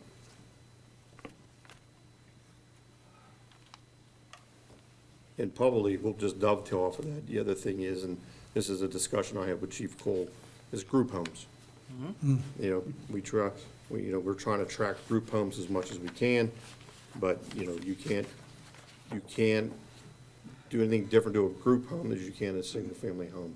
There are no different regulations. You have to treat them the same. How many are there? We try to keep track of them. 81? Didn't we get to 81? Group home. Yeah, 81, I mean, from an emergency management standpoint, we asked the question, that's what started part of this conversation, to understand, is this, because again, when you're talking about group homes, you're talking a few more people, you're talking about people frequently with other disabilities, that are in there. Does this need a different response if there's a serious emergency? I mean, it's a bigger, kettle of fish than one would imagine. Some are well-run, some are terrific. Correct. They're great to go into. I've been in them to do them, and others are not as I don't want to say thoughtful or judicious of what else is ongoing. I mean, they're getting. Right. It's a management scheme. Yeah, it's a management scheme, to Yeah, do that as absolutely. well. And now they're the newest trend is not necessarily a home itself, but apartment units. So we actually have group homes in the apartment complexes. Right. That's the newest trend, yes. Well, we've had a number of those before, but they were also federal funded, the cerebral palsy big group that we had. Correct, around but here, it's so- becoming more popular. Yeah, we're coming back, yeah. Because some of those require additional inspection, documentation to state agencies, Right, the Health and Human Services has service to get side of involved. the house, so the inspectors are, it's making more work. Try to use that website, the HHS website. I have in the past, it's, Yeah, it's horrible. I'm aware of it, yeah, it's a mess. Some special projects that we worked on this year. Chief Cole isn't here tonight, but I am going to pick on him. A lot of these are for him. This that you see in front of you is at the Public Safety Training Center. This is the rifle range tower that is actually being completed this week. One of the things that between the Bureau and Monroeville Police, they had requested this to be constructed. So Public Works has completed that. The Communication Center, most of you have taken tours in there. Thank you. I mean, there was a picture before, a picture after. I thought the guys did a really nice job removing a lot of the old wiring, communication cable, and did a lot of cosmetic work in the center. I think it looks really nice. Well, they raised the floor up, what, 4 inches or something? Well, most of the floor was Was raised. raised. Some of the floor was raised even more than the rest, so we had to make it all one level. But underneath of that flooring is where all the communications wiring goes to. That's correct. I mean, it's a terrific, if you guys haven't seen it, Yes, it's please, a nice please go and facility. see it. Bill and those guys did a great job, and the fact that it was done in-house was amazing. Would have cost us a lot of money. Yes, it would. Would have cost a lot of money. Some more special projects, our annual in-house paving program. We put down about 1,200 tons of asphalt this year with our in-house paving. Usually we try to focus on the park paths, because if you would have a private contractor do park paths, it'd be very, very expensive, because for paving companies, time is money. As much material they can put down in one time, that's how they make their money.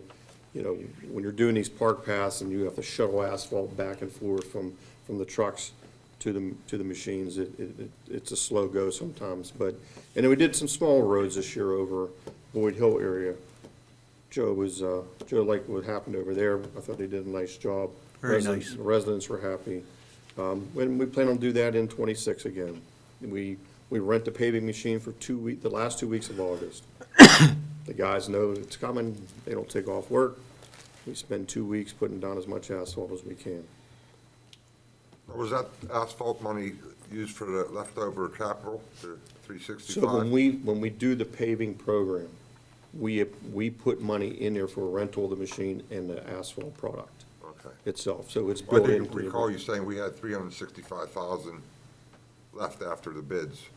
Yeah, so we added on some additional roads after that, Mike, with the Sidewalks. excess money. No sidewalks, though. No sidewalks. Okay. We finished the police storage garage at the Public Safety Training Center as part of the accreditation for the Monroeville Police. They needed their own facility. So Public Works constructed the garage, made it look like the one next to it. Once it was complete, I don't go in it anymore for obvious reasons, but Chief Cole seems to be happy with it. It's for a new drone. For evidence. Paul Estock was talking about some of the parks, so we concentrated on 2 parks this year. Hawkeye Park, which is the one where the excavator's sitting.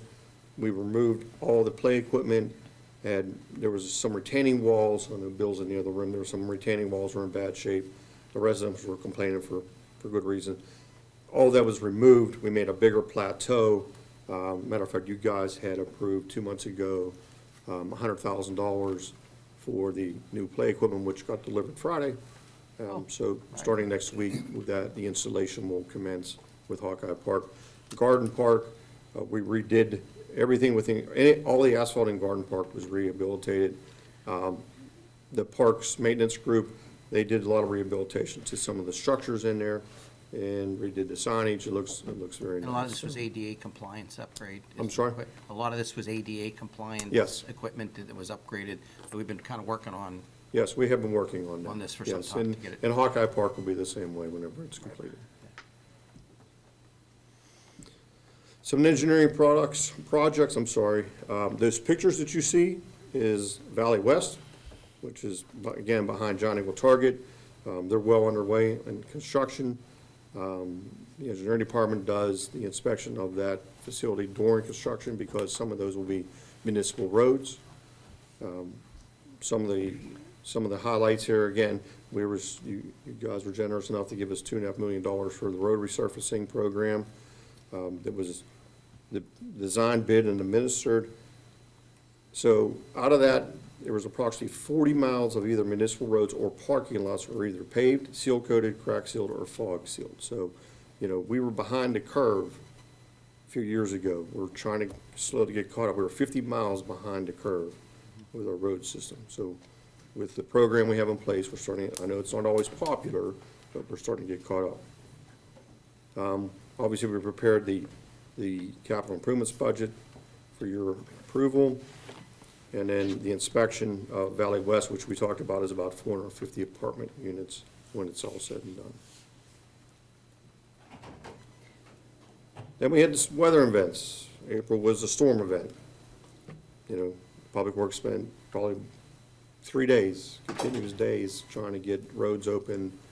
And a lot of that was hampered by the Duquesne Light issue with them trying to get the power kind of out of our way so we could remove trees from roads.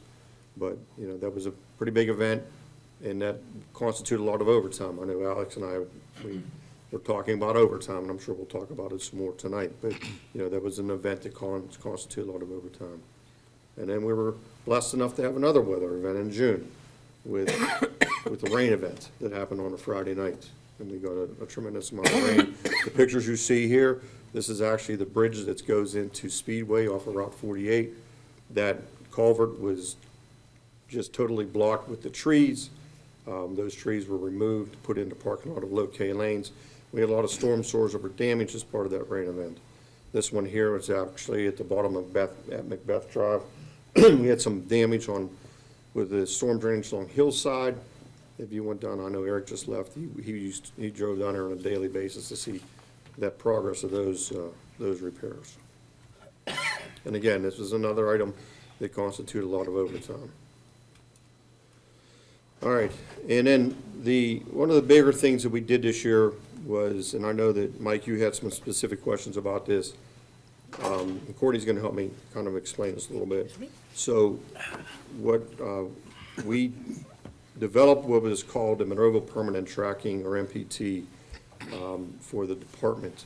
And this is something that we engaged with Gateway Engineers, and I know you guys have all seen the invoices over the past year, and they were pretty large. And this is a huge undertaking. And, you know, I talked to Mike about this a little bit as far as it's not just for building permits. It is a municipal-wide system. It's for every department. And it's a map-based system, where our old system was not. The map-based system is something that is used from us even to the dispatch center. So Courtney, I don't know if you want to talk a little bit about that? So the old system we had was GeoPlan. It was very difficult to track anything. You needed an address in hopes that it was in there. And then with this system, their business names are in there, all the way from the different utility lines. This system holds information for Planning Commission and Zoning Hearing Board, to where the other system didn't. It was still like an Excel spreadsheet from 1993. But now they're all associated with the same parcel, and you can tell any occupancy permits, any violations, who lives there. It's tied in with the Allegheny County portal. It can give you a report of almost anything, whether it's permit-wise or zoning hearing board, any violations, court or code-wise, and we can take online applications now, which is a very big deal for. Yeah, that was Monroeville. we were really behind the times. We couldn't take payments or applications online. We're one of the few communities, we're the biggest community, then we didn't have that.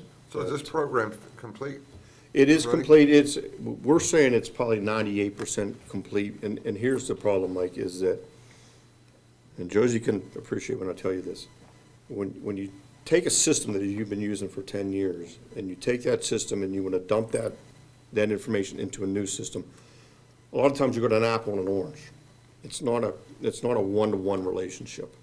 And when you did that, there was a lot of background information to make sure that data was transferred and put into the right areas so we could do research, because we want to keep those records for the future. And that was a big problem, is that there was not a direct relation to do that now. And it was a team effort. Like Gateway was doing part of it. Courtney was doing it. Our GIS person was doing it. I mean, and it's still a work in progress. We're pretty close to being there, but we're not quite there yet. Our IT department wasn't involved? No, we're not.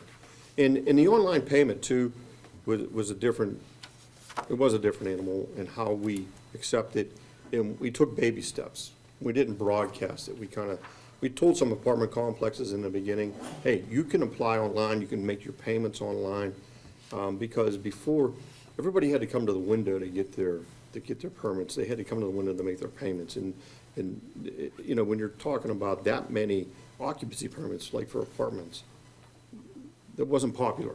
So having this and being able to do that, it's a huge advantage. And I know it costs a lot of money, and it, you know, and that was my fault.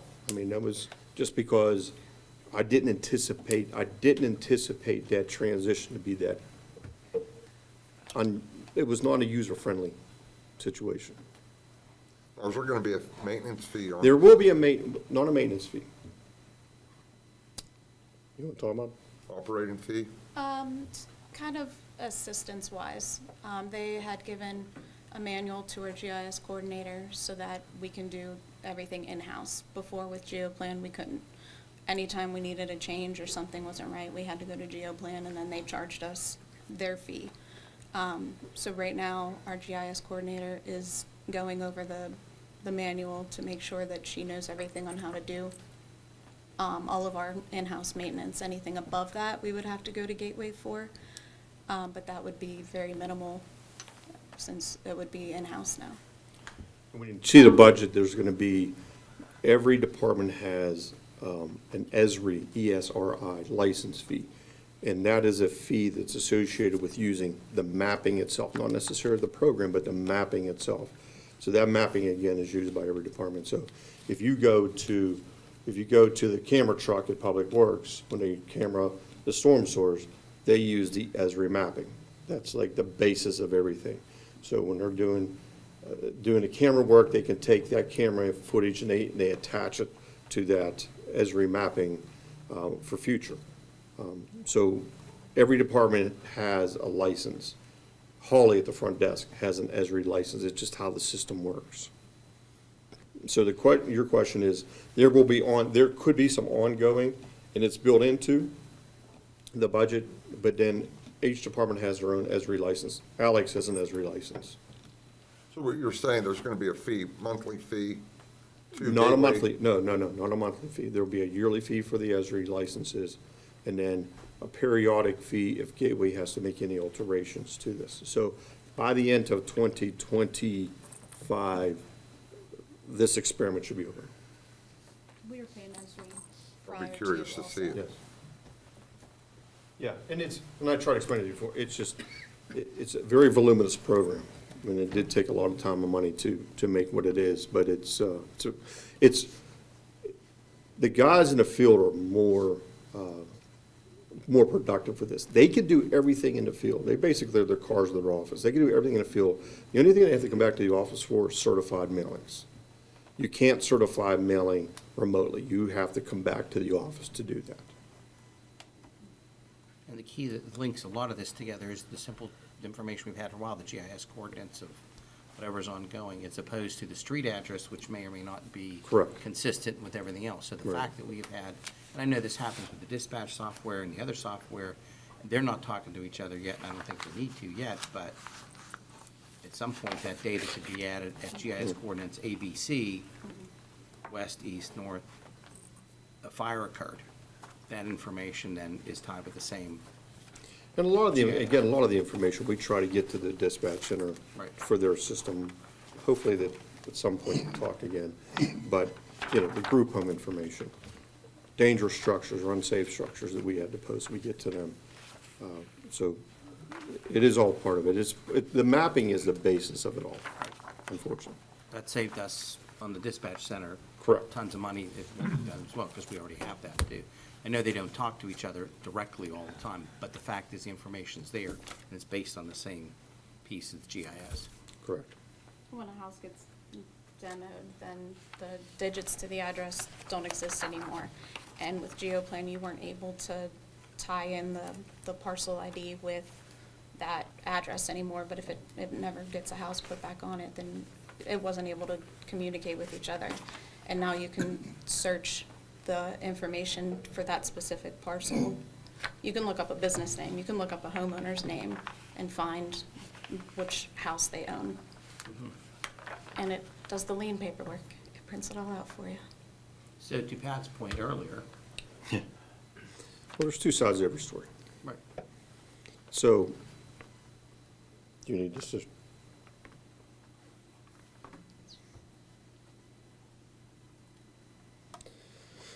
So every month, you can see at the very top, it says building permit report for Monroeville Tax Office. I'm blind.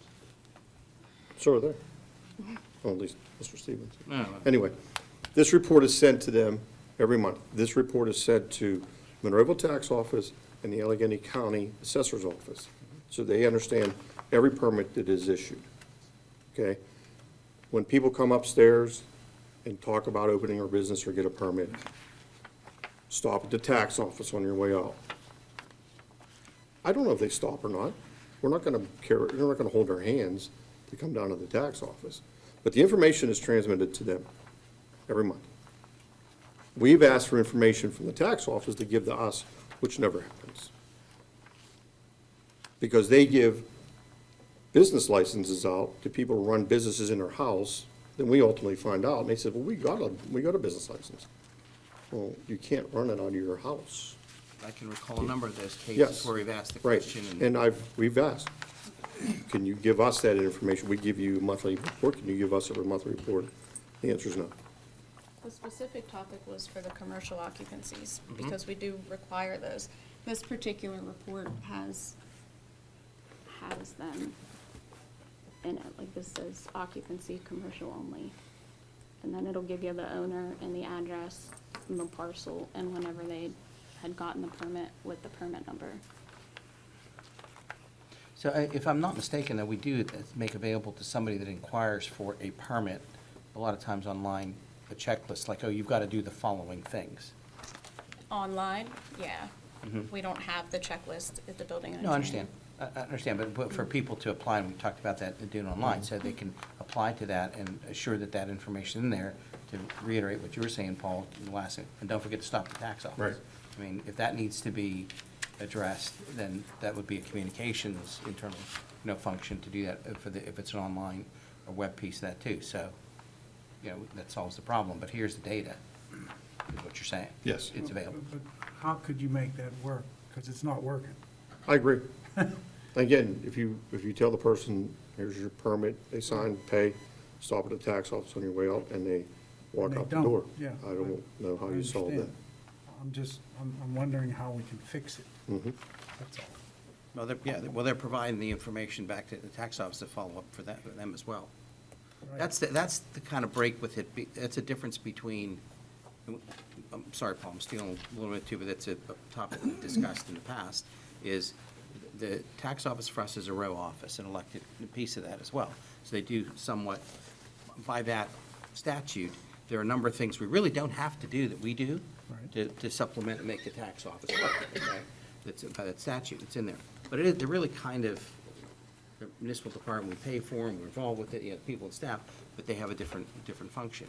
If we had that in-house, it would be on you, from that stuff was done to make sure that the information, was done from a financial tax perspective, if the tax office was, in with us, which takes a notification process and a bunch of other things that we would have to do to change that, too, but. What Pat was suggesting is on certain commercial occupancy permits, for example, to have an additional checkbox, have you visited the tax office? And it's a yes or no box that the applicant would be checking off and whoever Okay. the inspectors are. But the challenge is, a lot of what he's already talked about, where the commercial, large-scale enterprises, the mom and pop kind of 1 or 2 unit rentals, sort of like what you do, Bob, and, with your properties, that's where sometimes it gets lost. They're not so sure of what they're to do. And we don't need to fix that at this meeting, but I think it needs to be addressed down the road. We've had discussions for the last decade about this.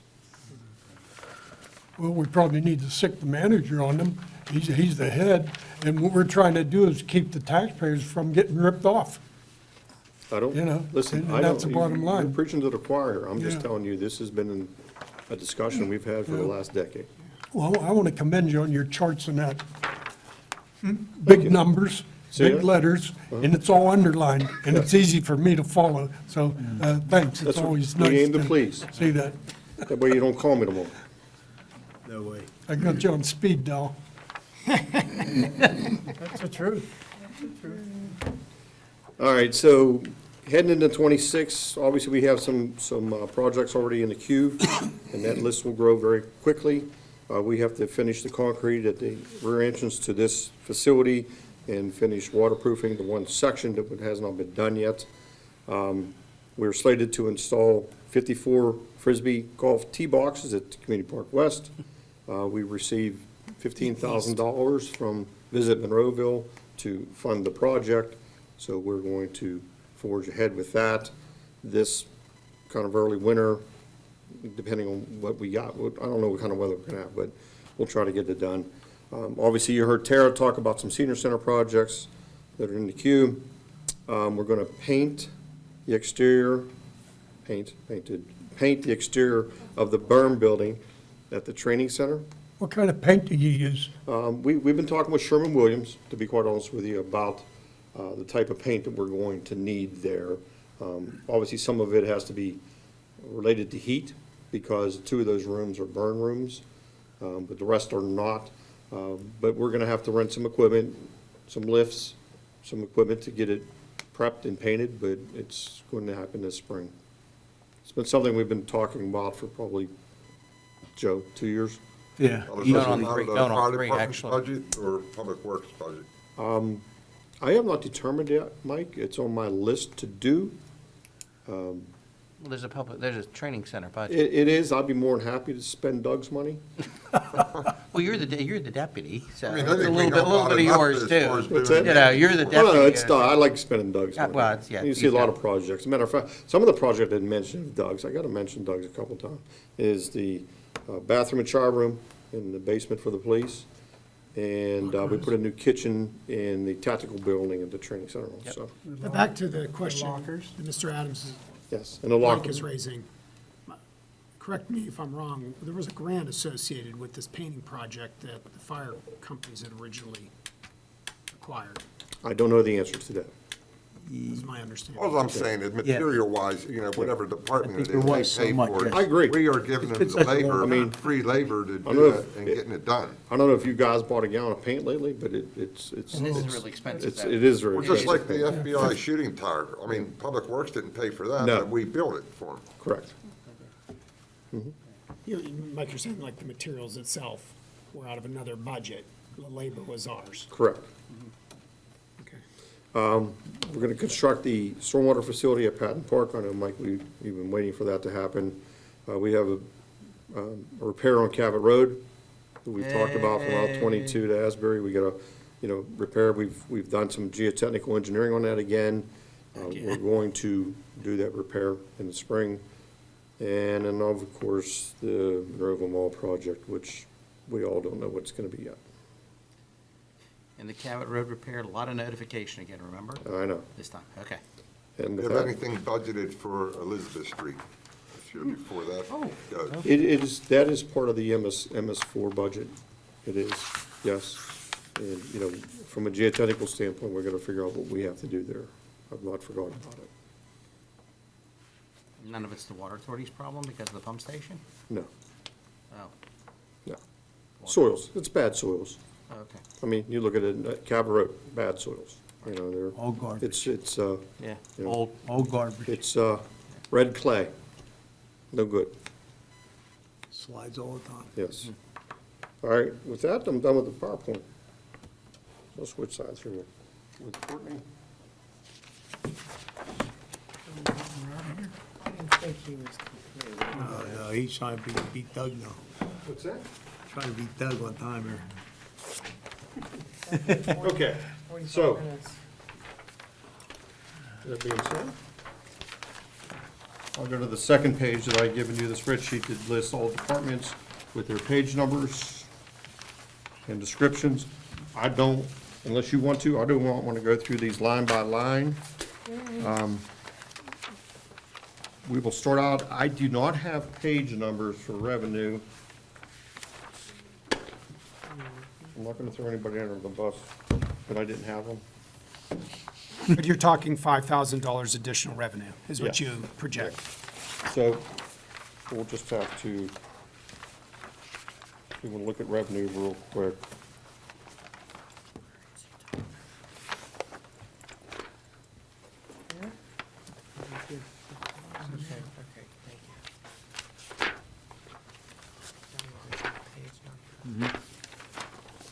Okay, revenue would be page 12.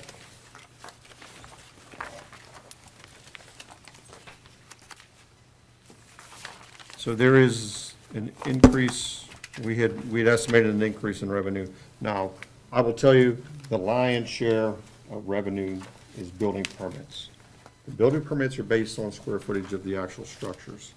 So, when they built UPMC East, we had a huge increase in our budget that year. Then over the, when you look at a 5-year snapshot, it decreases because you didn't have that revenue. We're looking at, again, Park West, it's going to, you're gonna have, I don't know what that number is yet, and it's hard to estimate that, but we did.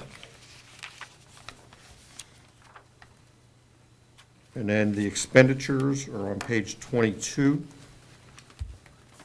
And I'll make this caveat, I'm assuming that you guys talked about this with other departments. Most of my increases from the 25 to 26 is the retiree health insurance that was put back into individual budgets. And that's what you're gonna see, across the board with each one of my budgets, is that's what kind of skewed the numbers. Because I looked at it myself, I'm like, what happened here? Some of the other ones, it jumped up a little bit, it was, To be fair, just to be, the way you have your budget on your 11 by 17, yes, 4,000 stormwater is a totally separate budget. So you've Correct. actually decreased, if I'm following it correctly, or I have to neck the number out, I guess. You really don't have much of an increase on there. No. We've reallocated the retirement cost to you. Correct. Despite that, your department is one of the reasons why the entire budget is not increasing more than 2. It's less than 2% of the entire budget. Yeah, So I just want you to see how that is. That last line, the 3.7, the 3.7, that's 3.3 and 3.3 of MS4. You got to net that out. It's totals of 13 and 13. You got to net out the 3.3. The general fund totals would be less those numbers. So he racked his brain and he did a good job. And even despite the fact that we reallocated the retirement healthcare expenses, overall, all of your departments combined, I think you're slightly less. yeah, I haven't done the and math. one of the things, and I talked to Josie and Alex about this, and MK, at our budget meeting, is, especially in the 2,300, the liens, Josie, and Josie's, I'm taking Josie's money this time instead of Cole's. In her budget, there was 2 specific line items. One was for liens, and it was about $20,000. So when Courtney was dealing with grass cutting and liens, that revenue was going back to Josie, not to us. So we talked about putting that back into the 2,300 for revenue for that department. And then the same thing with, when we get to refuse collection, we get about $400,000 a year in revenue from the landfill, and it went into the finance department, and it should go into the refuse and recycling to offset those costs. So I know it's somewhat of a shell game, because it's all, as Alex said, it's all the budget, it's all the municipality's budget, but it just seemed to make sense to go back into the budget line item that it should. A lot of sense, yes. Okay? All right, so let's go back to the expenses on 2,300, Department 2,300 on page 22. Anybody have any questions about that specific one? No? Okay. 2,350 has no revenues, just in expenditures. Again, the big one was the health insurance retiree. Nothing else really to speak about there. Anybody? Questions? Okay. Next would be 3,200, which does have a revenue.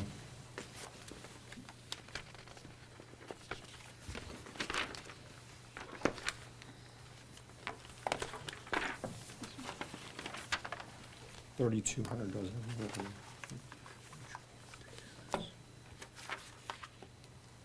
So there was an increase in the revenue, and that was for the scrap metal. We seem to be accumulating more scrap metal than we have in the past.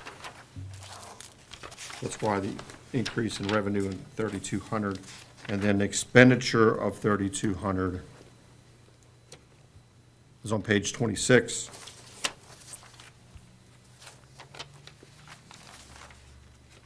Probably the only thing of interest there is the last two line items. One is drug testing / physicals. So we do monthly drug testing. It doesn't matter what department they come out of within Public Works, everything comes out of that budget item under Public Works. And the second one is the miscellaneous, and that is the monthly water that we get. Questions about that?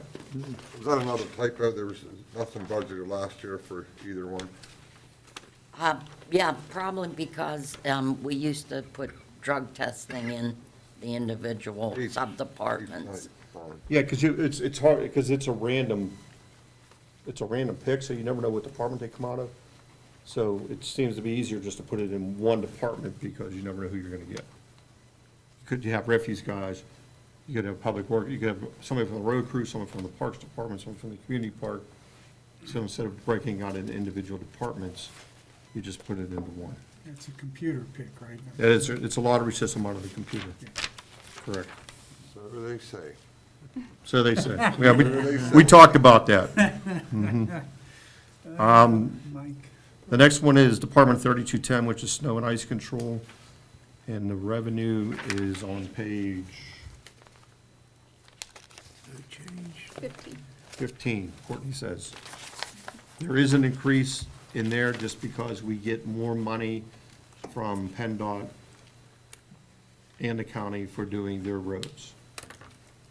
We did get an adjustment this year from PennDOT because we exceeded the mechanism they used, the escalator they used for last winter, so we got some additional money. The expenses is on page 27. The snow removal materials, Mike, I know that's something you and I talk about.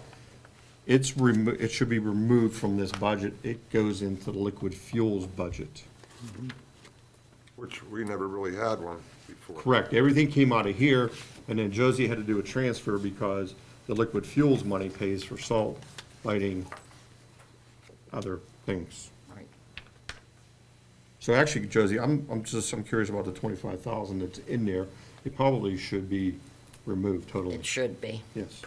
Remove the whole line item, the snow removal materials? Right. Yes. I don't know how you do this from an accounting standpoint, so I'm not gonna Here's speculate what too far. happened. But if you're doing our parking lots, Yes. and you're doing parks, That could those be, aren't yeah. liquid fuels eligible for spreading material. So I don't know if there's a way to like understand that, and I don't know how the auditor handles that. Okay, let's not ask them. Understood? Did we just adopt, no, don't ask, don't tell? I think we Something did. like it. I think we just did. Let's don't do that. Now, that's probably what that 25,000 is for. Oh, see what you started?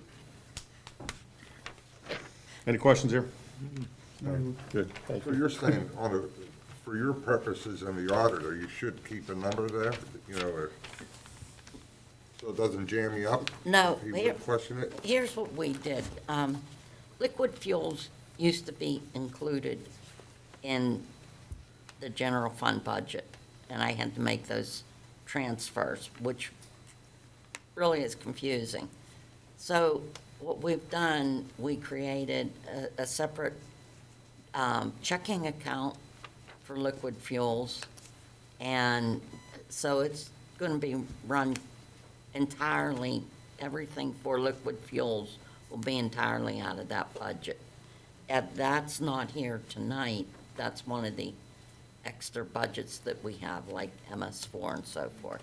So it makes a cleaner operation, especially for the auditor, because it's, you know, there, a few years ago, I think I missed something that was paving done for a park, and, you know, that was caught on the audit. And so this way, it'll be all on its own through.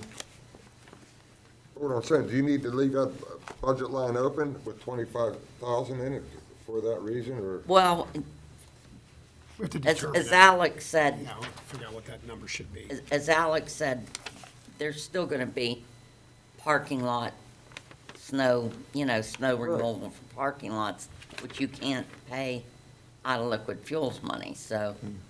But there probably should be something in there, Yeah. but I don't know. How you quantify that's a different story. Yeah, right. Non-roadway? Development development, one, roadway and the other non-roadway? But I mean, it should be next to each other. It's just It's a an challenge. I expense mean, for- When you get in, you're opening Pandora's box open when you get into that. Right, well, I mean, I'm just talking about it from her. I get it, but I perspective, mean, yeah. when you start talking about, I mean, all right, let's, next. Is this a roadway or is that a roadway? Right. Yeah, I got you. Is it private, is I- it municipal, is I it got- county, is it state? Yeah, I got you. Okay. I'm following you. All right, I'm moving to 3250. There's no revenue. Expenses are on page 29. Again, we'll touch on the gasoline, oil, and lubricants, because I have it highlighted here, because there's a pretty big discrepancy from 25 to 26. Let me explain how. So Mike, when you were here, people would fob to get fuel, right? They would fob to get fuel, and then those reports were generated from the IT department. Tina would generate them on a crystal report system, and that's how we would kind of keep track. Now that we have a new fuel station, everybody has a PIN. Every individual has a PIN, and then I have them grouped per department, road department, police department, fire department, EMS, so we keep better track of the quantity they use, whether it's diesel fuel or gasoline. So this year, we did a detailed report, and that's how these numbers were generated. Now, the other problem is, and it's an internal problem for me, is when people go from the road department to the building maintenance or move from building, we got to change them within the system, so we're tracking them properly. So we're, yeah, I think it's a more. Then pump program that for you, or? Yes, so it's just, I have to set up the reports to run in that manner. So everybody at MMA, Monroeville Municipal Authority, everybody, they give me their names, and I have everybody by name and how much product they used. Same with the police department. Everybody has a PIN number, so I know how much of product everybody uses as an individual.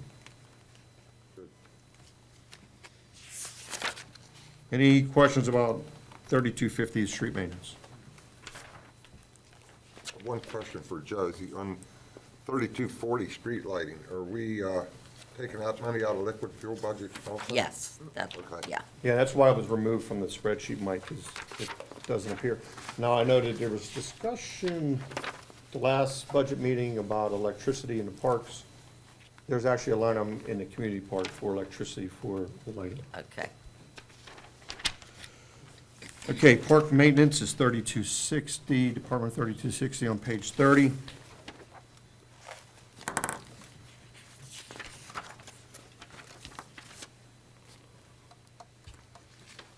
I don't have anything highlighted that jumps out at me. There were some reductions, actually, within the department.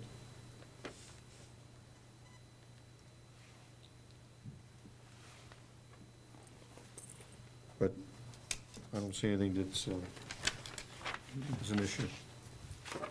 Any questions there? I'm confused. Who does what here? I see entered by finance, and then I see same as 2025. Correct. So whenever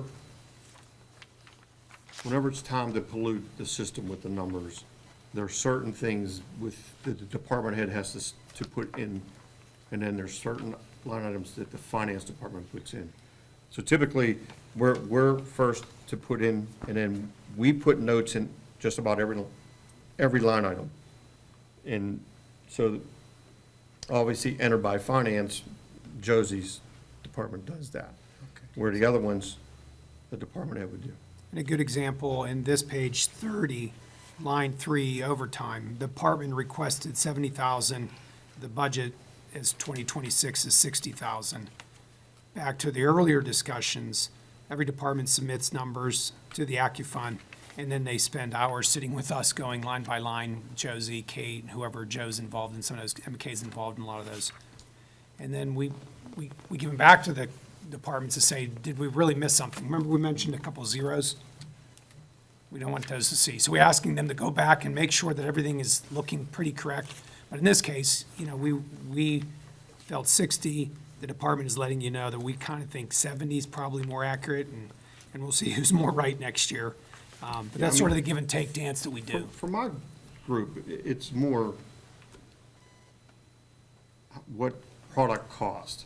So like aluminum for signs. I don't know if you know this or not, but we put up a lot of signs. So aluminum's increased by 40%. So, you know, we've reduced the amount in the budget, but the cost of aluminum has gone up. You know, a lot of the vehicle maintenance parts, you know, because of the tariffs. You know, we just don't know where that's gonna be, so you try to take the best guess you can. So these are the kind of things that we don't have a crystal ball. Back to Pat on revenue. We will be managing the budget month by month, quarter by quarter. And if a large taxing entity goes away and our revenues are going to be projected to fall, we're going to have to adjust accordingly, like you did in 2020 when you had the COVID event. In the same way, you know, if tariffs really begin to erode our ability to buy, we're not going to spend more. You know, we're going to cut back on what we do because, you know, we're not there to just suspend it, but to try to manage the budget. So, I mean, this guy and a lot of departments put so much time into entering into the AccuFund, trying to make sure it's there. Josie and I review those. You guys get to see them and approve them. We're going to manage, you know, and that's the challenge we'll have next. We don't know what those tariffs will finally land. Some might go away. Well, And you answered the prices biggest go high. question I probably would have had for you, Paul, and across the board. And I noticed it, of course, with the fire and EMS budget, and I thought, is that really going to be enough? You know, in terms Right. of some of this across the board. I did, just knowing what some of those huge costs that had changed before, but I was going to ask you in general reference for the rest of the fleet. Again, I just don't know. We don't know. I mean, obviously, we enter numbers, Alex has adjusted them, we've talked about them. We'll know 3/4 of the way through the year what is going to occur. I mean, material costs could increase dramatically where it becomes a problem. You know, we're gonna change some methodology with painting on the roads at the intersections. There'll be less painting and more thermoplastic. You know, that'll last longer. It's a little bit more expensive up front, last longer. But, you know, it's one of those things we're gonna try and do, try to reduce the cost. And we just don't have control over Right. parts and things like that were huge, you know. Yeah, we haven't even got to that yet. Yeah. Okay, any more questions about park maintenance? Okay, next one is 3270, signs and markings, which is page 31.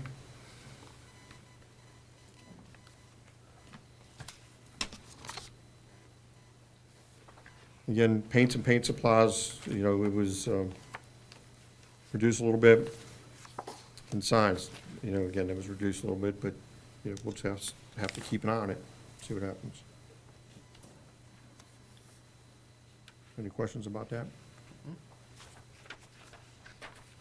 I noticed where you have the decreases, in park maintenance, there was like 4 different budget line items that Yes. decreased. Yes. It just said the same as 25.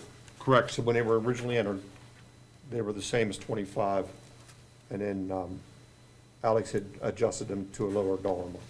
So that's what the description on the very end probably should have changed to say that. That was my. All right, well, I noticed it on this page, that's why I Correct, brought it yes. up. Okay, the next budget is 3320, refuse collection. Page 32.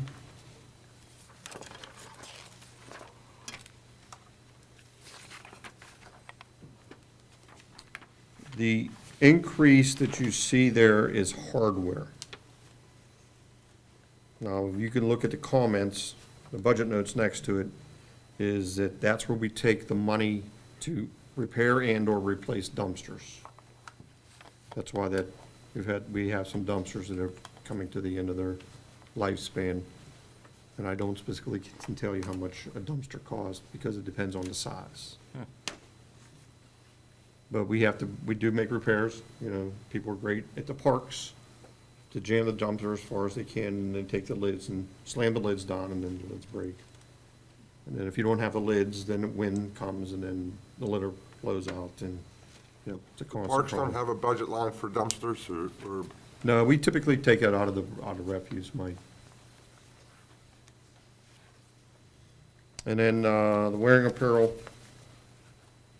was based on, it's pure math, it's just 11 full-time, at $700 a piece, and then the 5 part-time people, that's where the wearing apparel is. Questions with that? You guys are really good at fixing stuff and making stuff. Yes.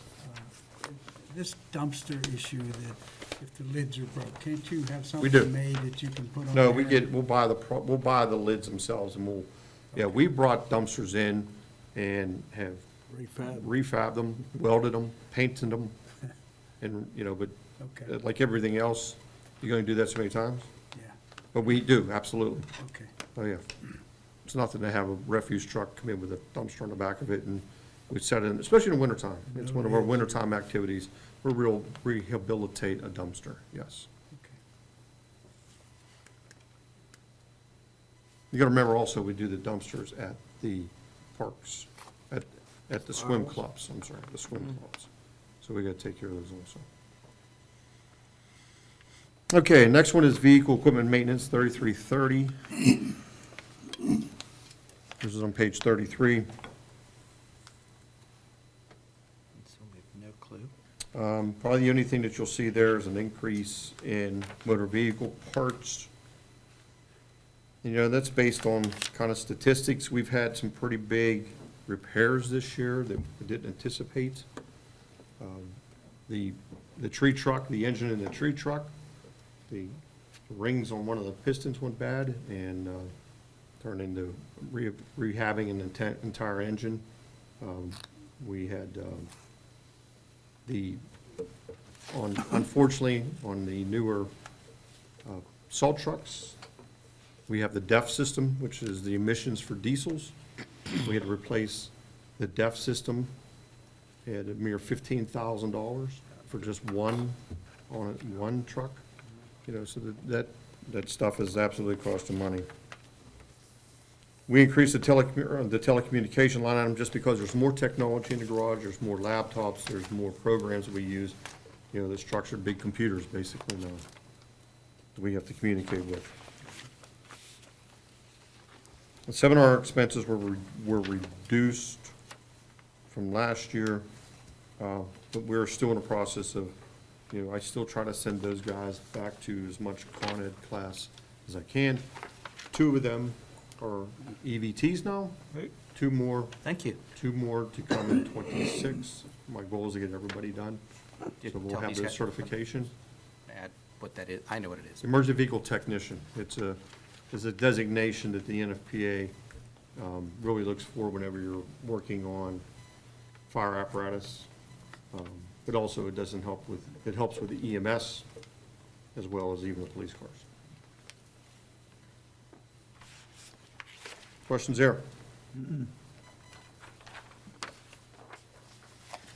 Okay, the next one is recycling, 3340. There is a revenue section. Courtney, 17. page 17, Courtney tells me. Those are grants. Those are grants we submit every year that we get. Actually, we're applying for another grant that we hope will offset the cost of the new recycling truck that is on order, that should be here probably the first quarter of '26. So if that occurs, that's another 300,000 plus vehicle. That's not still the original recycling. Well, you gotta remember, the original, I'm gonna throw Mike under the bus, the original recycling trucks, when Mike was there, we had the smaller, very small ones. The one we use now is a two-man recycling truck that you put the recycles in the hopper on the side, and it kind of just throws it in the big hopper, but, That's probably 7 years old. yeah, even with the refuse and recycling trucks, I'm trying to put them on a schedule to be replaced every 10 years. It seems to be when they become a problem for you, nickel and dime. Do you have the employees in the refuse section when you have 11 full-time, or the recyclers? The recyclers, when you're talking about the wearing apparel, Mike, No. So like when you go to the org chart on page 34, the 2 employees that you see there, Mike, he has in this budget. What I'm saying, back on 3320, Yep. refuse, it's 11 full-time. I thought that was just including the 2 recyclers. no, it should be 9 full-time. Refuse is Well, I 9. didn't notice that, not because you Yeah, have the 2. it's 9 full-time in the refuse And 2 in recycling. and 2 in the recycling. Yeah, well, That's I just thought you combined. No, they're still separate, Mike. And then how many part-time? 9, 2, and we try to keep 4. Sometimes we go to 5, And but again, right now we have 4. And depending on vacation, you might be doing your recycling. Well, we try to keep 4 part-timers on staff to fill in for openings.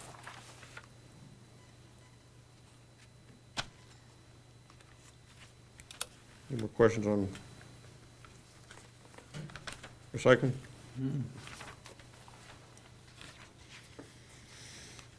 Okay, animal control, 3350. Page 35. Probably the only thing that should jump out at you is the overtime budgeted. As you can see, the year-to-date right now is at basically 25,000. So the budgeted for '26 is 30,000 in overtime. You know, that we try to curb that as much as possible. After hours is a direct relation to the police supervisor. That is who makes the determination whether the ACO comes out after hours. He has dedicated overtime Saturdays and Sundays, 2 hours each day, to clean the kennel. And the rest of his overtime is, calls. Question?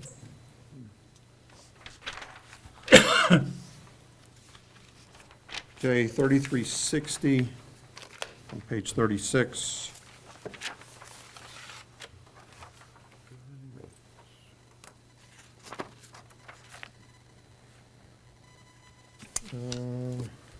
Something highlighted here. So there were some adjustments, after we put in, there were some adjustments made that Alex and I talked about.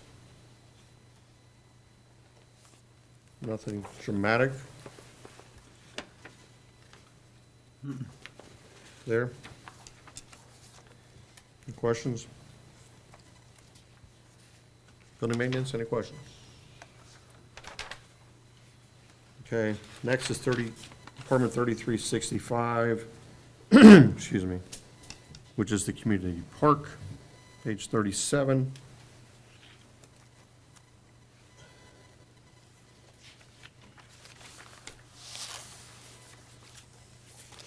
The only thing I would say there, and I talked to Alex about this too, is the overtime. This is a difficult department here with overtime. Just because, as Paul Estock tells you about all the events that are happening at the community park, and there are more and more, they're growing more and more. And for each event, you need to have public works people there. A lot of them are after hours, weekends, holidays, so it constitutes overtime. It's kind of hard to curb that one. Well, one thing about the overtime budget line, Yes. whatever, on paper, the numbers are what they are, but if that number decreases and goes in the negative, they're still gonna get paid, Correct. no matter what. The money's I agree. always be there. Yes. I don't like to do that, Mike. I mean, I like to live within the budget. There are 3 or 4 time employees there, There's 4. 4 from Public Yes. Works. There's 4 from Public Works. Historically, there was 3 until 2 years ago, we added one more person there. Or the foreman and the 3. Yeah, there's a foreman and 3 operator ones, correct. Questions? Okay. Next one is community development, which is Department 5100. Well, there's a revenue section, Courtney.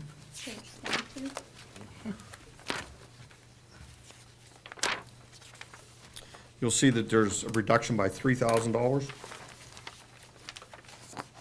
That reduction is the mechanical devices. So we send out notifications for mechanical devices to establishments that have music machines, games of chance, games of skill. The reason the reduction is Chuck E. Cheese went away. And when Chuck E. Cheese went away, a lot of machines went away. Therefore, there's a reduction. Okay. Revenue, section 41.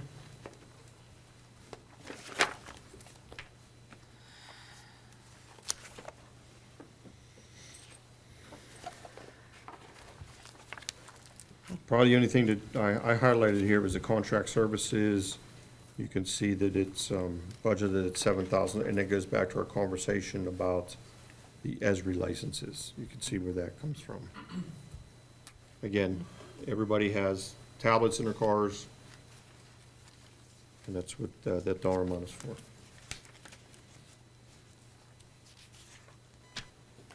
Questions on that? Okay, next one is Department 5200, which is the Planning Commission.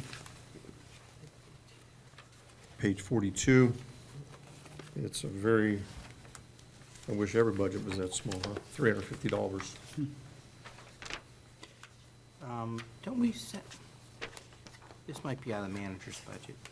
I think we talked about, maybe I didn't, I might be just saying that. We talked about sending those guys with us to Elam as well, because they're eligible to go for their training and updates. So we were trying to improve, like with council going to the academy too, so. And I think planning also has some training that they're eligible for, or conference space, I don't know, but either or, but both of them can probably come to. That was not reflected in this budget. Yeah, right, I know you don't have that here, but I'm saying probably, because we do that through the manager's budget, council's budget. We do that as Well, ALOM certainly, Yeah. but we've not entertained. We'll take or out had- Doug's budget. I like doing that. No? Okay. Yeah, those two. That was, it occurred to me to talk to do that for, as we move forward. Okay, the next one is Department 5300, which is the zoning hearing board. Same guys. Zoning hearing board, there actually was, if you look at legal services at the actual with 10/31/25, there's a $24,000. I know we have budget, we typically budget 20,000. That's another, it's a function of appeals. That's what drives the cost of legal fees. Obviously, we have a retainer that we pay every month. Courtney, 900? Yeah. $900 a month is his retainer. But then if we have an appeal and it goes to the Court of Common Pleas and/or further, it increases. What you see here, we're still fighting over the billboards. That's what that legal Which case which is. one? On the Parkway. Oh. Yeah. Thought that one went away. No such luck. Any questions there? Yep.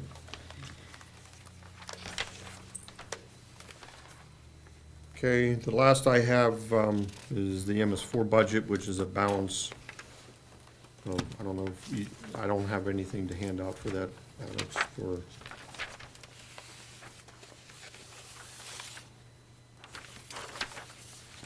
discussion. Any specific questions? How did you come down in traffic signals, Paul? How did we come down? Yes. 61 and 61. Well, I mean, from budgeted in 25 and then to in actual. And come back down a little bit from what we had in the 25 budget. What page is MS4 on? There isn't. MS4 is. MS4, I don't know where MS4 is. Correct. Oh, I'm sorry, I'm not done. it's Oh, Courtney has corrected me. I'm not done. I have not gone through. Engineering traffic So signals. 60, let's go back to 61. That's a little hint. Sorry, 6100, fund. Engineering. engineering, my apologies. The revenue section, Courtney, Page 23. 23. No changes there. And then the revenues, I'm sorry, the expenditure is page 44.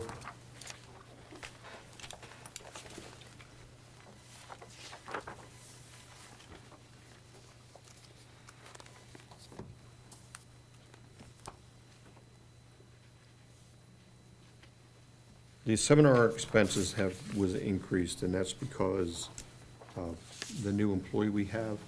I have to send her to some additional classes, certifications. Okay? That's an MS4 employee, is that right? No, she is not. She's not. engineering employee. Engineering. Correct. That's correct. Any questions there? All right, and last, thank you, Courtney, for the overview. 6110, which is on page 45.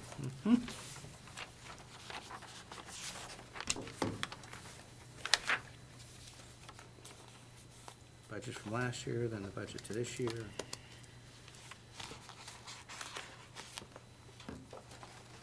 Electricity is the difference. Electricity, Jamie has been very diligent in working with Duquesne Light to try, kind of straighten out, and I know God Mike bless Mike him has for that, talked yeah. about this a lot, but trying to figure out, are we getting billed what we should get billed for? Then what we found out is, through all this, is that there are some instances where we got billed for things we shouldn't have got billed for, and we're getting those rectified. And the traffic signals, we're not using that much more electricity, so that is why that was reduced. Some of these we played a shell game with, no pun intended, was electronic parts. You see last year was 63,000, this year is 44,000. But hardware last year was 3,000, and this year is 22,000. The aggregate is the same.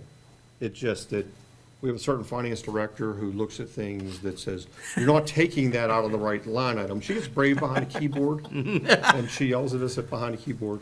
And then I call her, and we discuss things. But anyway, so we move some dollars around because we want to take the right product out of the right line item. Does that make sense? The new traffic lights all LED. New one. We got 42 traffic signals, I think, yes, they're all LED. LED. Yes. I think we have no more incandescents. Have you seen a savings with all the LED change on electrical charges? It's It's a tough terrible one to- discussion. Nope.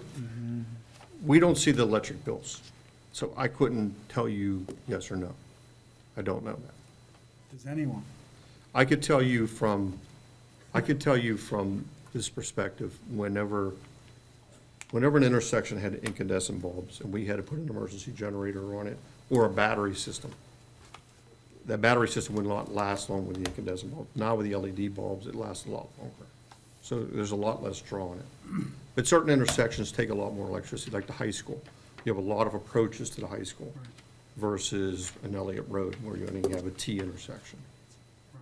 But the challenge we had a couple of years ago discussing LEDs for streetlights, at Duquesne Light, we were at their mercy, essentially. We get a bulk number for that versus Yes. the LEDs. Like if the parking lot is fit in with their electricity, any of the buildings, the parking lot and the LEDs fit into it. But the other communities weren't taking the LEDs. So Paul jumped on everyone, I mean, you've been doing this for like 5 or 6 years, and started jumping on getting us most of our LEDs for our streetlights, which are like almost all of. Yeah, we got a lot of them replaced with LEDs. And it And then doesn't, they discontinued the program. yeah, and then it doesn't do a damn thing to our number, because it's a set number they have for revenue. So it didn't matter if we took our allotted amount, plus say Plum didn't do some, we didn't get anything less, to end on us. I mean, it was a very frustrating conversation with the Duquesne Light people the one time. It was like, I threw my hands up afterwards, like, okay, we're just at the mercy of the utility company. Here's your percentage, this is what you're gonna pay. You're stuck. We try to reduce the cost, well, but they're purchasing the energy, but it didn't help us. Okay. It helped them. Any questions? Concerns, comments? It is past Bob's bedtime. Way past mine, I know that. My Paul couch is is waiting always a for me. difficult challenge, thank you so much. Thank you, Courtney. She was a Courtney, big well help done. this year. Yeah, too, is the beginning sacrificial lamb, you prepared too, so you survived without being thrown to the wolves. We're really not all that bad, but much appreciated, because it's a lot of work to do that. Technically, on the budget, we have one at last section. Are there any other public comments? The answer is no. Staff and Bruce. Take one, pass it down. Take one, pass it down. Take one. So just three, just the three of you. We'll be 5 minutes. MK, if you want to join me, Yeah. make sure that All right, we're back in session, folks, for the municipal manager's budget and the mayor and council budget, too. So, Mr. Graziani, MK, thank you all for hanging in there with us. being here, Deputy Yes. Mayor, members of council. Sharon, thank you for all the work you're doing tonight, appreciate it, and the other crew. This is just an entire effort of a lot of people, and Josie, if I don't say thank you before the end of the night, thank you for all that you do. So real quick, 3 handouts. One is just a 1-page, highlights that have accomplished since 2024. Really, budgeting is king, and communications is queen. And I'm projecting that, our fund balance at the end of next year, you can see there. Only time will tell to see how accurate I am, but you can see what the fund balance was when I arrived, including the restricted and unrestricted, and then at the end of next year, what we're projecting. Council purchased the convention center in 2024. Council ratified a couple contracts. Council approved the 5-year capital improvement program. Council instigated the move to a real-time crime center, which was highlighted a couple times over the last few weeks. Staffing highlights, after the result of 2 officer shootings, you wanted the police department to expand, and we went from 44 to 49 with 2 canine officers. You had budgeted for a number of years to do something you had 10 or so more years ago, which was a assistant manager, and we have that, and Dr. Lang here this evening. As Jared mentioned earlier, a digital content coordinator has been hired, thanks to your leadership, and a part-time staff at the senior center went to full-time. We implemented an amazing security system, complete overhaul of the fob system, including the elevators, cameras, you name it. Just a tremendous investment has been made over the last couple of years in Zycom. Looking ahead, we're looking at a salary study. It'll be part of the CIP budget. We're going to be monitoring budgets, as I've mentioned. If one of our largest taxing payers goes away, which could possibly happen, some of you guys have talked about that with me. We're going to have to make some adjustments mid-year. That's just the way it works. But it's managing the budget and following it. The CIP it follows the general fund. If the general fund is anemic, the CIP starves. It's just how it is. We're going to start at the beginning of the year designing a new MS4 facility. We have enough money in the MS4 budget to do it, and we're going to start designing after the new year. So you'll be making the decisions in that. It won't be something I do. It's something that you all will do, and it's long overdue. We have equipment that's been outside, and we got to take care of it. The Monroeville Mall has been mentioned. The next 3 years, 4 years possibly, will define the next 40 years in this community. Just like in the 60s, the Monroeville Mall, developed by Oxford, shaped what we do today. So too, what Cypress and Walmart does over the next couple years. And what Paul mentioned, Paul III, Mr. Wilden, will be quite busy reviewing plans, as will our engineers, architects, and whoever we have involved in traffic studies to follow all of that. But it'll keep people busy, not to mention the $500 million of investment which will flow from that. We may have some lean years, back to Pat's comments, where austerity is kind of the mantra, but 2030, when the thing's fully open, might open in the third quarter of 2029. They might start demolition in 2027. 2029, they might open it, but 2030, we'll have that new assessment. That $500 million, right now the property is assessed at about 17 million. It was once assessed about 70 or 80 million. And if you invest 400 million, we'll see how that works. But it'll be a lean number of years between now and then. And so what Pat said, we all need to take to heart. We're gonna grow communications. We talked a little bit about that. We've got to negotiate a police contract next year. It's a big deal. We've got to have our ducks in a row and hopefully continue the success we've had in the past. We want to be more strategic and make data-driven decisions, which is measuring and trying to see if we're successful in those measurements, and everything can be data-driven. The private sector does it, the public sector is lousy at it. But the private sector has the advantage of knowing quite quickly whether a product is successful or not. You either buy Whoppers and sell them, or you don't. You know, for us, do we know we're any good at stuff? How do we know? Well, part of that is measuring, measuring survey satisfaction, time, quantities of salt, whatever it is. We can do that, and we're gonna be better at it. We're gonna get started at the CIP. Gonna, Lord willing, adopt one in August for the next 5 years. And then leadership development, which is something that, when we did the commander hiring, we talked a lot about the need to improve leadership. And I'm excited about the commander coming on board and being a big part of that, within the police department. The smaller of the two 11x17s is the mayor budget, mayor council. That's found on page 4 in your expense sheet, but what I did was just blow it up a little bit for you. It's not quite the font, Bob, as Mr. Hugus does, but I'm hoping to give it a little better layout. What I want to call your attention to, you'll see this with everybody, is that 68% of this budget or so, 62% this year, is the salaries.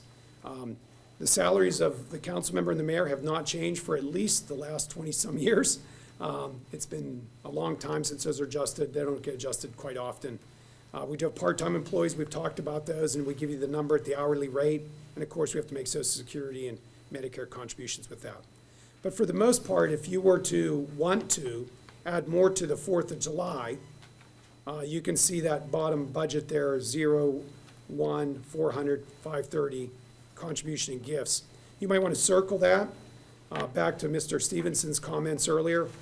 Please email, call Josie or I or MK if you want budget adjustments, if you want those to be considered, if you want to put an extra 10 towards, because you have a one-time 250 and 75th One time, yeah. anniversary, then that's where you do it. So that's one, I know I'm circling on mine and writing down, we'll need to make an adjustment there. Any questions about the mayor's council's budget?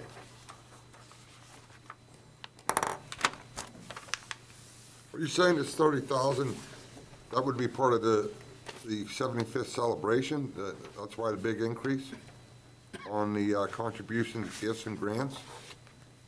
That was just the extra cost for the fireworks, according to, I believe it might have been Mr. Izzy or Mr. Poach had discussed quite some time ago. But the fireworks piece was from Paul, yeah, there was an increase, man, I recall, right, Joe? Yes, there was, but I can't tell you how much right Yeah, here. there. So I mean, what- is that what that's for, the 4th of July, that's 30,000? Well, that would be for everything, fireworks. The memorial parade that Mr. Stevens mentioned earlier, that's in that. If you look to the notes, the Independence Day Committee, 4th of July grant, memorial parade, T-shirts, Special Olympics, Heritage Community Days. These things come throughout the year, and one of you or the mayor will say, we ought to give to this, and you guys all give a nod. That's where that's the budget comes out of. So So we we have, want to add an extra 10, right? that's what I'm talking about. We did increase Mike a little bit, up from the 18 to the 30, but if we want to increase more, So we already increased it 12,000, Joe, and you're saying about adding another 10,000? I don't know what it was all cost for all the Yeah. rest of these. again, that's what we're talking about, yeah. I mean, I can give a more detailed to figure out more on how we arrived at the 30. You can see in years past, for example, in 2024, it was a little under 19,000, 18,005 in 2023. So you can get a sense of you know, where that's been. We had budgeted this year 18,000, and we've already spent more than that. Yeah, we're 825 over, which Yeah. isn't too bad. So let me give you a better breakdown of that, Mike, and maybe the 30's fine, or maybe we need to have it be 35 or something like that. We can handle that, right? Okay. So the next 11 by 17, no other questions on that one? The next 11 by 17 is the 1,200 municipal manager. You can find this on page 5 of your book. Again, I've highlighted that health insurance because we've talked about that a great deal. If you look at my budget, all the way at the bottom, when I say my budget, our budget, if you took out that additional retirement health cost of $65,500, this budget would be less than what you approved last year. So that's what Paul Hugus was saying. Poor Paul couldn't figure out why, when he was cutting, his units were all increasing. Well, because we reallocated appropriately the retirees by the departments, so they would be reflected in that. In the past, we had that in an area where we were doing a due to from, with the expectation that we would get froms, the OPEB. Those never have materialized. In fact, if you were to collect on all the IOUs in the OPEB box, there would be nothing left in the account. So just a quick question on this, and Josie, this may get you involved, because you brought up about, okay, we're satisfying the Obligation. I mean, they Right. say, they know the money's still in the bank, essentially. Let's talk about that. Right, Okay. right. So when we talk about the original piece of the OPEB fund from back whenever the sewers were sold, you know, and to do that, the idea apparently at the time was, okay, this sale is going to be put in a fund, investments made, and eventually it'll fund the retirements. However, we pay retirements out of the general fund? Yes. Okay, so it's paid, and now we see it in each of these. But the reality is, OPEB is like seven, who's OPEB, Bob or you, Mike, you are? Both. Yeah, it did. Yeah. So essentially, we're still only really around 7 million, 8 million, 6 Over 8 million. 7, 8, I mean, it's been in that range for a while. Yeah, well, So it's really well, not funding, start. yeah, but it's not really funding that piece. And I do know we had a capital purchase at one point when we bought the last ladder truck 4 years ago. $500,000 we took out of there. Yeah, we took it from there until, hopefully repaid again, to that, until revenue came in from taxes after the tax season in April, May, that piece of it. Is that a question or what happened? Well, that's what happened. Okay. As I recall, okay. So, at this point, since it's not funding something, what do the auditors suggest? Get rid of the damn thing? We still have we have the revenue, use it, do something with it? Do we have to think about it? Because we have to, legislatively, we would have to get rid of it. Yeah, and that's, something that would need to be discussed.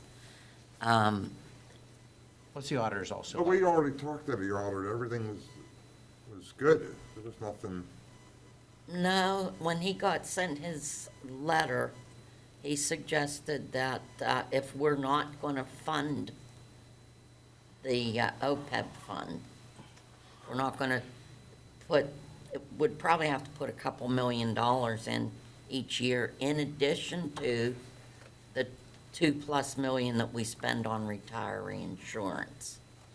So what had happened from the time that it was created, it was never funded as it should have been. There was never money taken and deposited into that investment account. So essentially what the auditors have said, it's no longer a viable trust for financial statement purposes because the assets, the cash is less than The obligation. what the liability and the equity would be. So the past couple years, he's had to make adjustments and kind of just like zero out the fund balance because it's, how can I explain this? It's like if you have a business that you're trying to run and your expenses are more than what your revenue is, and more than any cash you have on hand, then it's not a business anymore. So that's essentially what he's saying. And the intent of OPEB at the time, if I understand it right, was that was a separate fund that was in, hey, we're gonna take this chunk of money, we're gonna put it in the market, and don't worry, the market's gonna fund our pension obligations. Right. Or am I oversimplifying it? No, that's essentially right, but what, the piece that was missing was, like, with your regular retirement plans, you have a minimum municipal obligation. You have to fund it Right. every year, and we didn't do that. And some years, we would even take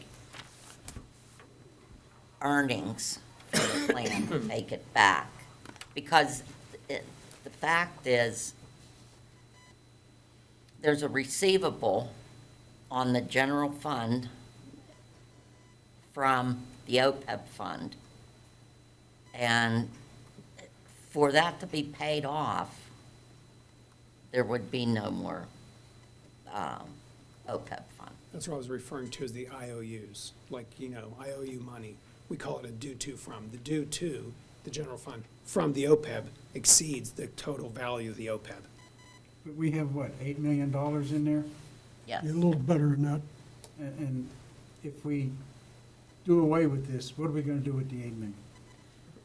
That's part of That's what. a dis- Yeah, that's part of the discussion. discussion I started to raise when we talked about the $40 million public works building and a capital improvement program, when we were trying to figure out, are there ways to meet our needs? My frustration is you sold an asset, sewer pipes, which was infrastructure. 20 And years ago, it'd be yeah. nice to invest that in infrastructure, in needs. 5 years ago. So what the future council could do is, and I don't know how it would work, but an auditor, I'm sure, could figure it out. Let's say, is it about $2 million a year is the amount we spend Yes. to pay for Correct. post-retirement benefits? Well, maybe each year for the next 4 or 5 years, you just take that, like the IOUs, and turn them in. So you dwindle down That would the make more sense. MS4, or the OPEB. My concern is the course correction in the market, because I feel real jittery when we're up as high as we are. If the AI bubble, or whatever you call it, the stock to value ratios in the market should make all of us blush. The numbers are just crazy if you look at the value of the companies and their stock value. So Didn't we get slammed, that would have covered the time that it happened, but it had the Fannie Mae crash. But all I'm and saying that is other for stuff now, too, right? those are decisions Back next in year we'll 09, make. 06. We're trying to set you, before any votes are made, to fully understand what's happening and why it could be advantageous to do whatever. You're never going to escape the obligation to pay your post-retirement benefits. The question is this account worth having around when we have all these other needs that we've talked about? And you might say, yeah, it is, in 20, whatever. But look at what I said, the austerity of the next 5 years. You won't see a lot of space in our budget margin till 2030. I'm concerned, as Pat was, and we've heard a number of times, there's some big taxpayers in this community that might not be with us. Now, there'll be some more, right? Sheets is building a new place, and they'll add more to the revenue, but we've got to really manage that resource. But that's an account that we should be thinking about and discussing. And I just want to call your attention, if that wasn't allocated to this, and this is the Paul Hugus, and it started with Tara, remember when Tara was up, she was the first one? She and others are frustrated that they feel like they're cutting their budgets, but they still see them going up by a certain percentage. Mine is going up by 8%. But if you take out that 66,500, it actually decreases by 1% over last year. For about 60 grand. Yeah, we're reallocating, and I think that's the appropriate way, instead of just putting it over the side. We want a true cost of what departments cost, not a kind of money over there kind of thing. Put it in your department. And I could see us doing the same thing with workers' comp and property liability, so that, you have an idea of what department expenses are related to their insurance realities, because the injuries or the lawsuits are borne by those departments. Not their fault, it's just the nature of the game. Then how does It's it not- dangerous. But how does it not look punitive to those organizations? Why punitive? Well, I'm asking the general question, because at first it's like someone will point the finger and say, XYZ department now costs more. Yeah, it's the reality. Right now, it's being masked by overhead. Right now, a good example is a little bit different, but maybe helpful. Paul Hugus pays for his utilities through the public works budgets. Okay, The chief and the police do not. right. So when you look at the per capita cost of police services, and you look at the capita cost of of the public works, they wouldn't be as accurate, because one is absorbing his overhead cost, the other one isn't. So it's just a little nuance. If we better allocate, if your department is driving this expense, the square foot of the building, you get that appropriate for the utilities use of the building. The workers' comp, you get that portion of the workers' comp. And it directly ties to our EMS. Right now, we fund Monroeville EMS's workers' comp. That's something you've chosen to do, very noble, but right now, the EMS budget doesn't reflect that. And you could say to them, hey, we support you more than even what you see. Here's an example, workers' comp. So what I'm looking to do is move some of those to those departments, so that everybody gets properly allocated what their true costs are. And it's hopefully gonna be more helpful. But yeah, in the short run, you have this, 8% increase. And well, what did I do? Well, I've got a different cost allocation. Well, so how do we paint the picture? It's like, okay, you're getting your money's worth.